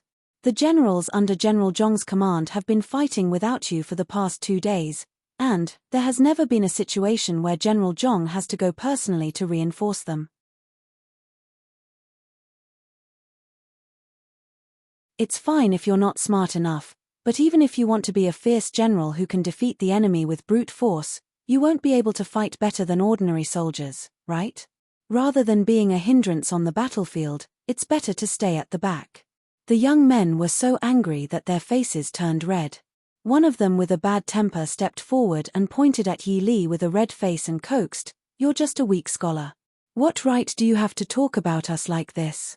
Yi Li looked at him with a smile that wasn't a smile and slowly said, "Because," with a swish, the fan was swung open and like a sharp blade, it slashed towards the young man's throat. That person jumped in fright and quickly bent over to dodge, but he didn't expect his lower body to be kicked in the acupoint. Before he could react, his body swayed and he fell to the ground, raising a cloud of dust. Yi Li waved her fan twice and said casually, "You can't even beat a weak scholar." Everyone was speechless. This time, they were really hit hard. In the past few years, the Mohist army had placed great importance on nurturing young generals. Therefore, these young generals were only in their early 20s, but most of them were already lieutenants or even captains. However, most of them had never been on the battlefield. This was what Yi Li was most worried about. The battlefield had always been a huge meat grinder. It didn't matter if you were an ordinary person or a genius. Once you were involved, the one who achieved the most in the end wasn't the smartest or the most powerful one, but the one who survived. Since ancient times, many geniuses had been drowned out like sand by the waves. Although Yi Li didn't expect them to understand what a real battlefield was this time, and they would only be able to learn when they were on the battlefield, at least they had to suppress the arrogance of these geniuses. As if she didn't see everyone's shocked expressions, Yi Li looked at everyone with a smile and said, "Don't say that I bullied you. These 2 people learned from me. If you beat them, don't even talk about going to fight with General Liu. Even if you want to go to Shilling and destroy Genom of Gojosian, I won't stop you." Everyone looked at each other and exchanged glances. Yi Li seemed to be afraid that the fire wasn't burning hot enough and continued to pour oil on it. "If you don't have confidence in fighting one-on-one, you can fight together." Qin Feng and Wei Lin could obviously understand Yi Li's meaning. Wei Lin snorted coldly and said, "Don't waste time. Let's fight together." This obviously contemptuous tone finally snapped the last string in everyone's mind. No one knew who shouted, but 5 or 6 young people all pounced towards Qin Feng and Wei Lin at the same time. Of course, Wei Lin, who had just drawn hatred to himself, was the one they focused on.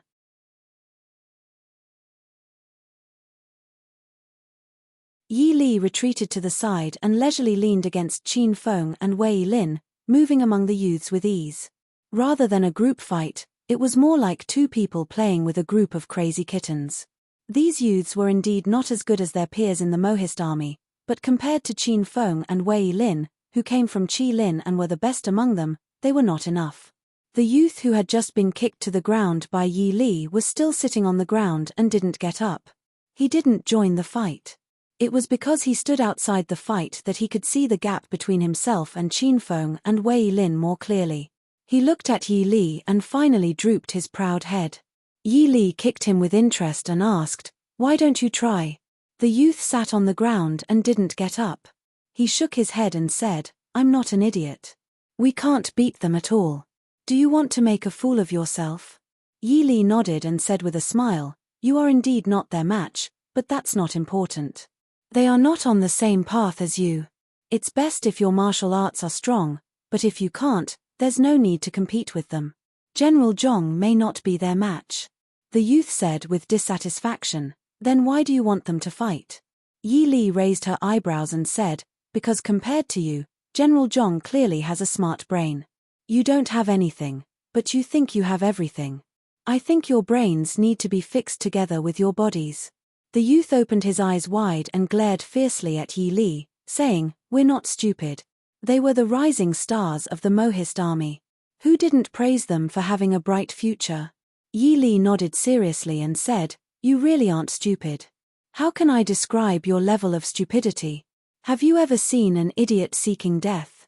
The youth's face turned red with anger. She was saying that they weren't even as stupid as idiots. Yi Li looked at the person in front of her with interest and couldn't help but smile. A young man in his early 20s whose emotions could rise and fall so easily. In this era where people matured early, it was quite rare. Seeing Yi Li's teasing smile, the youth couldn't help but fly into a rage out of humiliation. What are you laughing at? Yi Li coughed lightly and covered her mouth with her fan, saying, nothing, I just want to laugh. While the two were talking, Qin Feng and Wei Lin had already put down a group of children who didn't know the immensity of heaven and earth. No matter how they went easy on them, the difference in strength between the two sides was too great. Therefore, the originally well-dressed young generals all fell to the ground in a sorry state. Yi Li looked down at everyone with a smile and said, how is it? Do you admit defeat now? We admit defeat. Although the young generals were still a little depressed, the way they looked at Yi Li and the other two was very different from before. In the military, the strong were king. Although these young people were arrogant, they still respected the strong. The fight just now also made them understand the difference in strength between them and their opponents. But Mr. Chu, we can't always hide in the back and be protected by others, right? Although they knew that they were inferior, they were now on the battlefield. They had to put away their thoughts and think about it later. Right now, they had to solve the battle in front of them.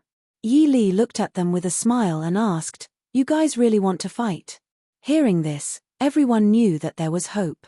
6 or 7 pairs of eyes looked at Yi Li in unison. The anticipation and desire in their eyes made Yi Li feel a little pressured. Seeing this group of enthusiastic young people in front of her, Yi Li smiled faintly and said, it's not impossible. Go back and choose 200 elites from your subordinates and wait for orders. Mr. Chu, what do we need to do? Yi Li said in a deep voice, it's a secret. Remember, everything has to be done quietly. Do not attract anyone's attention, including General Zhong.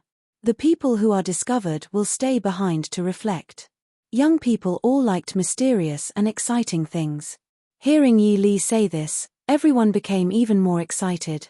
Yi Li looked at them with a slight frown and said seriously, also, even though this is acting, the danger still exists. This mission can be said to be the most dangerous of the dangerous. I cannot guarantee that there will be no casualties. Do you understand? This subordinate understands, everyone said in unison. What Yi Li said was not a matter for them at all. How could there be no casualties on the battlefield? Yi Li nodded and said, all right, go prepare. We will gather at the second watch period. Yes. Wang Fei, these brats are too immature. Wang Fei, why do you care about them? Wei Lin said with dissatisfaction. These brats had been rude to Wang Fei in the past few days. If they died 100 times in the Wang Fu, it wouldn't be enough. Yi Li smiled faintly and said, it's a group of young people, and they're quite cute. Qin Feng and Wei Lin silently looked at each other. At the same time, they decided not to spread Wang Fei's evaluation. If the prince knew, these brats would die 100 times.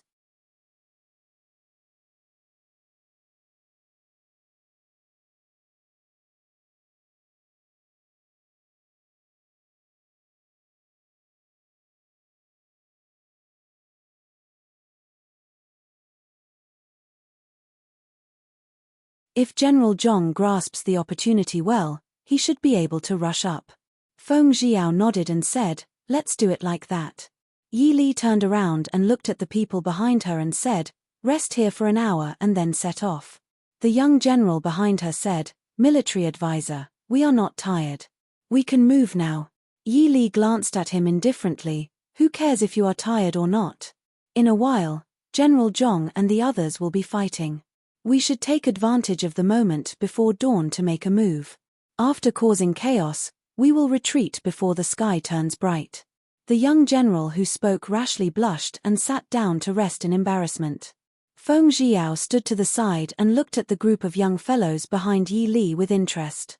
He smiled and said, "It seems that young Master Chu also has a time when he can't mix well." Feng Jiao's eyes naturally saw that this group of young generals wasn't completely convinced by Yi Li. Yi Li didn't even bother to roll her eyes. She walked to a big tree and sat down to rest. "There's no other way. I've let young Master Feng down." Sensing that Yi Li's mood wasn't very good, Feng Jiao touched his nose and consciously turned around to find a place to close his eyes and rest. In the temporary tent outside Jiantian Cliff, Lu Jingxian sat in a chair and closed his eyes to rest. The generals next to him all had angry expressions. There are repeated sneak attacks every night. Do they still want people to rest? Not to mention that Zhong Qilan's subordinates were very depressed these days. Lu Jingxian's side wasn't relaxed either. They had the advantage of being on the high ground. Basically, the eastern troops had to pay the price of at least 5 or 6 people to injure one of them. Moreover, Zhong Qilan definitely wouldn't fight them to the death here. It was fine during the day, but when night came, the other side wouldn't stop tormenting. At night, they couldn't see. If they weren't careful, the other side could sneak up on them. Therefore, the soldiers stationed here couldn't help but be on high alert. After all, no one knew if the other side was just testing them or would really swarm them. After a few days, both sides couldn't help but get angry.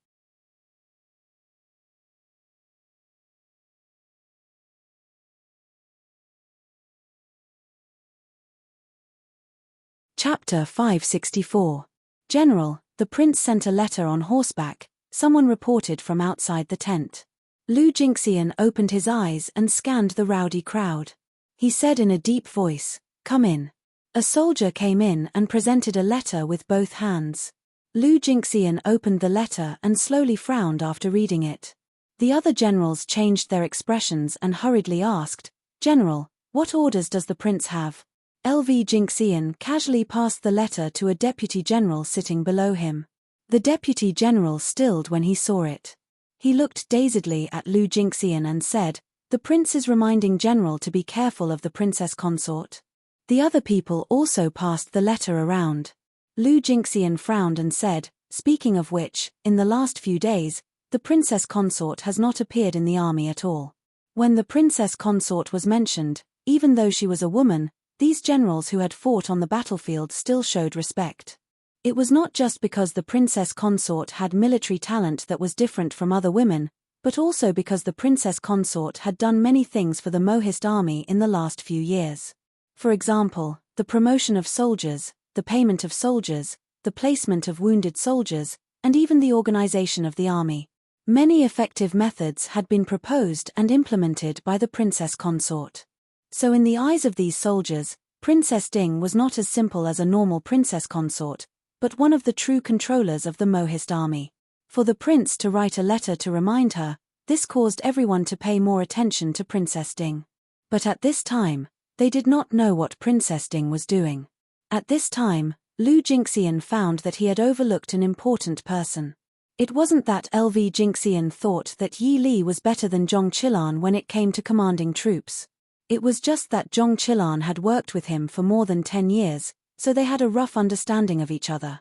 But Princess Ding was an existence that they did not understand at all. The only understanding of Princess Ding was limited to the battle that she had defeated Genom of Gojosian a few years ago. Of course, that battle was enough to make any general view her in a new light. There was a saying in the art of war, "Know thyself and know thy enemy to win 100 battles." For some reason, Lu Jingxian suddenly felt a little uneasy. Just as he was thinking about something with his head lowered, the sound of weapons and fighting could be heard from afar. Soon, a soldier came in and reported, "General, the enemy is attacking again. Fight back." Remind the soldiers at the front line not to lower their guard. LV Jinxian slapped the letter on the table. Then, he stood up and walked out of the tent. Not far away from the Skystream cliff, Yi Li looked down at the place where the flames were faintly burning.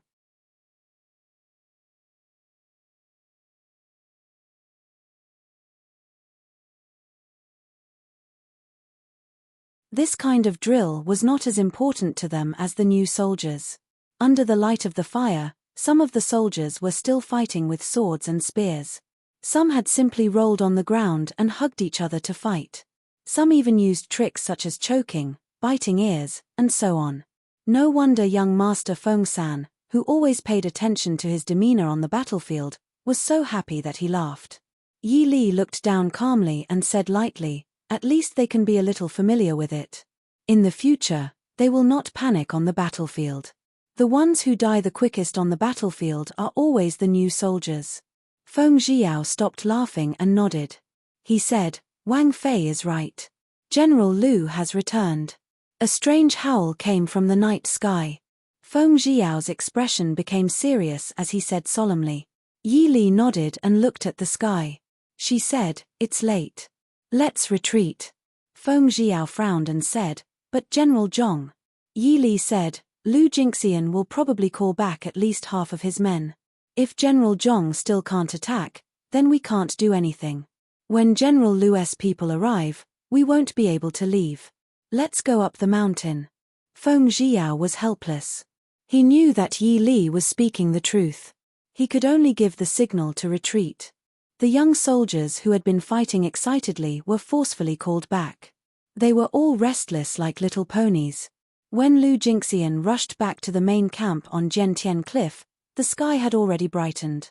The originally neat and tidy camp now looked like it had been burned by fire and ravaged by bandits. Looking at the large groups of dead soldiers sitting in the center of the camp, LV Jingxian, who had not slept for the entire night, looked even worse. "Who's your general? How many people are there?" Lu Jingxian asked in a deep voice as he stared at a soldier of the East Army who was chatting among his own soldiers. The soldier stared blankly for a moment before quickly replying, reporting to the general, "This lowly one has already died in battle." The dead could not speak. Lu Jinxian's face couldn't help but twist. He gave a cold snort and left. The soldier frowned with worry. His face was full of confusion. He didn't say anything to make General Liu angry, right?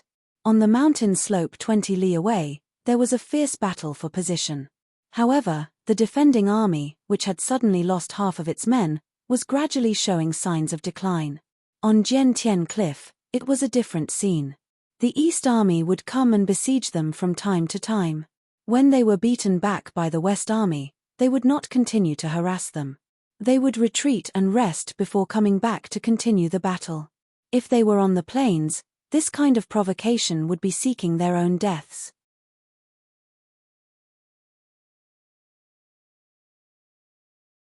However, on Jiantian Cliff, where the mountain was rugged and the path was rugged, sometimes there was no difference between 10,000 men and 3,000 men.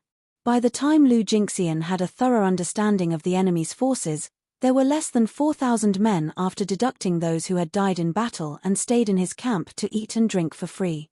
It was too late for regrets. Because these 4,000 men were firmly blocking the main path leading to the outside reinforcements. Over 10,000 men could only watch as their own forces 20 li away were slowly wiped out by the enemy. The depressed Lu Jingxian swore to annihilate this group of people on Jiantian Cliff. As a result, a complicated battle for position began on Jiantian Cliff. There was only a small area on the main path leading out. Both sides were unable to mobilize their entire army. Thus, the West Army occupied the entrance. Before the reinforcements could leave the pass, they were suppressed by the East Army. The East Army occupied the entrance. In less than an hour, the West Army rushed up and continued the battle. Both sides suffered countless casualties. The most peculiar thing was that during the battle, both sides would fight to the death and use all kinds of methods. However, once it was determined that someone had died, everyone would be good brothers. They would sit on the side and continue to watch their comrades kill each other. This battle continued until the afternoon of the same day. The small entrance had been fought over 4 or 5 times by both sides. Both sides had suffered heavy losses. Yi Li and Feng Zhiyao's original 4,000 men had less than 2,000 left. Lu Jinxian's side had also lost close to 3,000 men. However, if Zhong Qilan could not take down the enemy in front of them by tomorrow morning, all their efforts would be for naught. They would all be wiped out. Therefore, after seeing Zhong Qilan's signal, Yi Li and Feng Zhiyao couldn't help but let out a long sigh of relief. However, Lu Jinxian's face darkened. The pass in front of them had been broken. There was no meaning in staying at the entrance in front of them. Lu Jinxian snorted and returned to the camp with a dark face. Looking at the back of Lu Jinxian from afar, Feng Zhiyao sat on a large smooth rock and laughed. Yi Li sat on the side and glanced at him. What made young Master Feng laugh like this? Feng Zhiyao sat up and said, what else could it be? Did Wang Fei not see Lu Jinxian's expression? Haha, that guy always boasted that he was the best commander of the Mohist army under the prince. He was only slightly convinced by Zhong Qilan. Right now, General Zhong is still 20 li away. After fighting for an entire day, he still doesn't know who his opponent is. Do you think his expression is good? Yi Li helplessly shook her head and said, we were lucky this time. If General Zhong was a few hours later.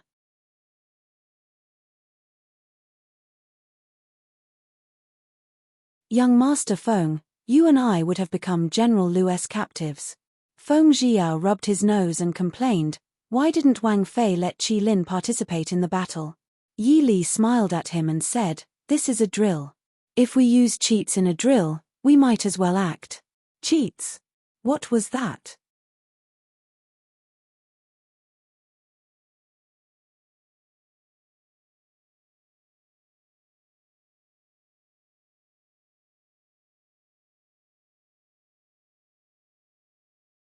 Even if Yun Ting and the others cursed at him every day, the people on the city walls didn't open the city gates and couldn't do anything about it. On the cliff of Jiantian, the two armies faced off for 4 to 5 days before they finally wiped out Lu Jinxian's 10,000 men. Lu Jinxian was personally captured by Zhong Qilan.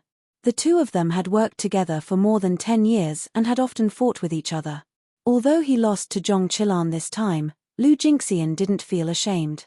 Seeing his subordinates completely annihilated, LV Jinxian, who was exhausted from the battle, threw away his weapon and said to Zhong Qilan, who was extremely proud of himself, I lost. Zhong Qilan pulled him up with a face full of smiles and chuckled. Victory and defeat are common in battle. Don't take it to heart. Lu Jinxian snorted softly and said, you definitely couldn't have broken through my defenses so quickly. Where is Wang Fei? The young generals watching stilled.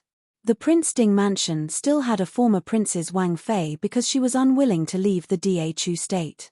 Mo Xiaoyao had ordered Leng Haoyu to protect her in secret. But in the minds of the Mohist army, there was only one Wang Fei right now. But, how come they didn't know that the Wang Fei was in their army? Everyone's gaze looked at Zhong Qilan. Who told him to be the main general? If even he didn't know the whereabouts of the Wang Fei, then no one else would. Zhong Qilan laughed dryly and looked at Yi Li who had come with Feng Zhiyao. Lu Jinxian stilled and didn't recognize Yi Li. But he was very familiar with Qin Feng and Wei Lin who were following behind Yi Li. It was clear who it was that both Qin Feng and Wei Lin were following at the same time. When he looked closely at Yi Li who was standing next to Feng Zhiyao, he immediately felt that it was the Wang Fei. This subordinate greets Wang Fei. Lu Jinxian went forward and bowed. Yi Li grimaced helplessly. Looking at the petrified crowd in front of her, she said, General Lu, rise. Lu Jinxian raised his hands in a bow and said with a smile, this one accepts defeat at Wang Fei's hands. Yi Li smiled faintly and said, General overpraises. Yi Li just did her best. Lu Jinxian didn't care. In any case, he definitely wouldn't admit that he had lost to Zhong Qilan, at least not to his face. This one doesn't have anything else to do, so this one will take his people and leave first. I wish Wang Fei a safe journey. Yi Li nodded and said, many thanks for General's auspicious words. Seeing Lu Jingxian leave confidently with the soldiers who had been declared dead, the remaining people were silent. Was it really all right to wish the main general of the enemy a safe journey? After passing through Jiantian Cliff, even though the road behind them wasn't flat, it was still very calm. They didn't dare to delay at all. The group of people sprinted towards the isolated city to help Yuan Pei.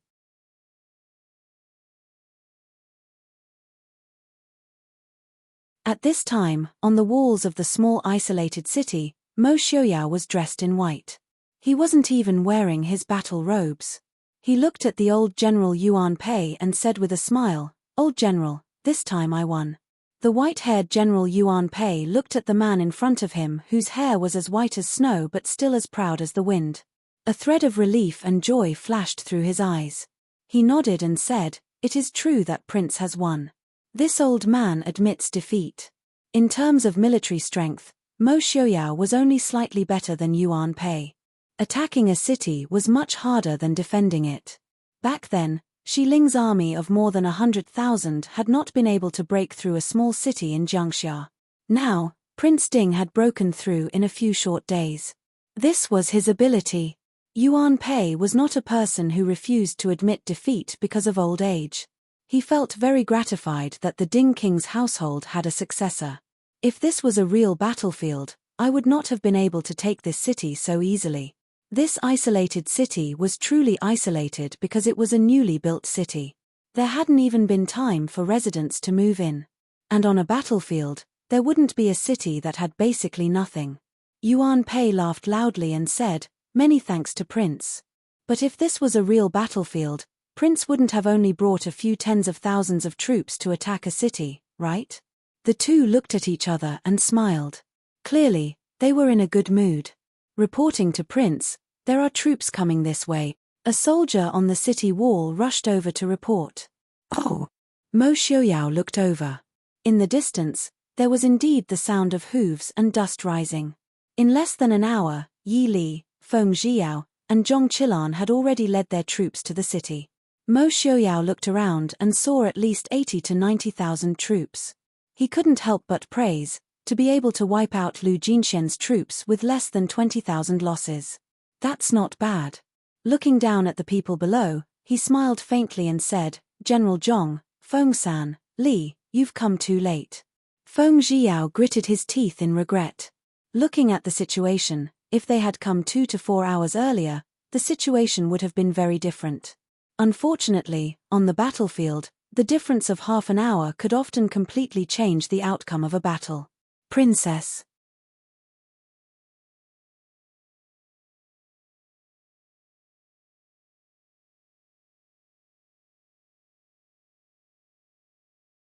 Chapter 566. Yi Li raised her head to look at the man in white on the city wall. Her lips slowly curved into a faint smile. She raised her right hand slightly. Her soft voice spread across the entire battlefield. "Attack." On the city gate tower, Mo Xiaoyao looked helplessly at the army that was preparing to attack the city. Yuan Pei, who was standing at the side, couldn't help but laugh. He looked at Mo Xiaoyao with a smile and said, "Your Highness, it seems that this battle isn't over yet." Mo Xiaoyao smiled bitterly. "Old General is right. I celebrated too early. According to the rules of the drill would end when the city was breached. They had won. But since it was a drill, they had to train the new soldiers as much as possible. Furthermore, there was no rule on the battlefield that said a city couldn't be taken back after it was breached. As a result, the curtain was raised on a large-scale siege battle once again. This time, the siege was even more difficult than Mo Xiaoyao's previous siege. The two sides fought for 7 days without a victor being decided. In the end, they could only announce a draw. This was because Mo Xiaoyao's city had no more rations. This was a completely isolated city. Even though there were no civilians who needed extra rations, it also meant that there was no other food in the city other than the rations they brought with them. As for Yuan Pei, he had already destroyed the food that originally belonged to the defenders on the day the city was breached. Not only did Mo Xiaoyao's subordinates suffer heavy losses, they even had no food to eat and could only defend the city with empty stomachs. The soldiers outside the city weren't doing any better. In a moment of carelessness, Mo Shuyao's men destroyed most of their rations. In the end, neither side was willing to admit defeat. Seeing that they were about to run out of energy, old General Yuan Pei could only call for a halt. In the end, the two sides agreed to a draw. When Prince Ding and Princess Ding announced the end of the drill, many soldiers couldn't help but cry tears of joy. Of course, this wasn't because they thought they had won. It was because they could finally eat. Obviously, there was a large amount of food and fodder piled up outside the city, but they had to watch their dead brothers eat and drink well while lying to themselves that they had run out of food. These days were 10 times, 100 times worse than when they ran out of food. As soon as the drill was over, no one cared about anything else. They set up camp on the spot, buried pots, and cooked rice. The soldiers who had been fighting fiercely just now were all on good terms with each other. Especially when he saw that the other party's eyes were also green from hunger, a special kind of comrade in arms spontaneously arose in his heart. In the small city, the generals who had just finished eating and drinking also gathered together.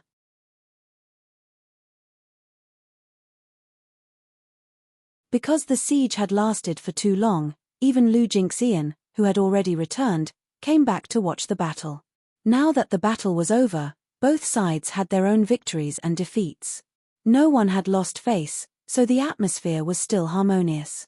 But the young generals of the Eastern Army that had been with Yi Li looked at Yi Li, who was still dressed in white, and their eyes were still dazed.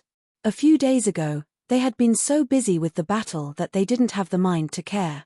Now that the battle was over, the young men finally remembered that the white-clothed young master that they had intentionally or unintentionally pushed aside and made them promise General Lu was the Wang Fei that they had always respected. This strong impact made the group of young men feel uncomfortable. Wang Fei. The young men pushed each other and finally pushed out an unlucky person, Wang Fei. This subordinate was blind before and offended Wang Fei. Wang Fei, please punish us. Zhong Qilan glanced at the incompetent juniors and said, "You brats still have the face to say this. This old man had repeatedly told you to be polite to Wang Fei. What did you do?" Everyone stared at him silently. "You were talking about Mr. Chu and not Wang Fei?" Seeing the aggrieved gazes of the young people, Zhong Qilan was silent. He snickered and looked at Yi Li, saying, "That Wang Fei." This subordinate did not explain this to them clearly. "Wang Fei, please do not take offense." Yi Li smiled faintly and said, "General Zhong is too serious. This was originally my intention. Also, it is hard for young people to not be young and impetuous. General Zhong and the other generals have taught well. These young generals are all good seedlings." Being praised by Wang Fei, everyone felt their lips twitch. They were young, but compared to Wang Fei, who was just 21 or 22 years old, most of them were older. Being called young and impetuous by Wang Fei, they couldn't help but blush. On the side, Yun Ting was complaining inside, "What are you all doing?" When Yi met Wang Fei was only 15 or 16 years old. With Yi Li's praise, the other generals also revealed smiles on their faces. Even though these young people were following Zhong Qilan this time, they were not all Zhong Qilan's subordinates. Among them were Lu Jingxian, Yuan Pei, and even Sun Yang's subordinates who were stationed at Feihong Pass. They were all elites of the young generation. When they were praised, as their superiors, the generals felt they had face. Hearing Wang Fei say that she would not blame them, the young people all sighed in relief. The young people were very curious. Even though they were far away, they thought that they were secretly examining Wang Fei. After all, they had heard of Princess Ding's deeds before they had entered the Mohist army.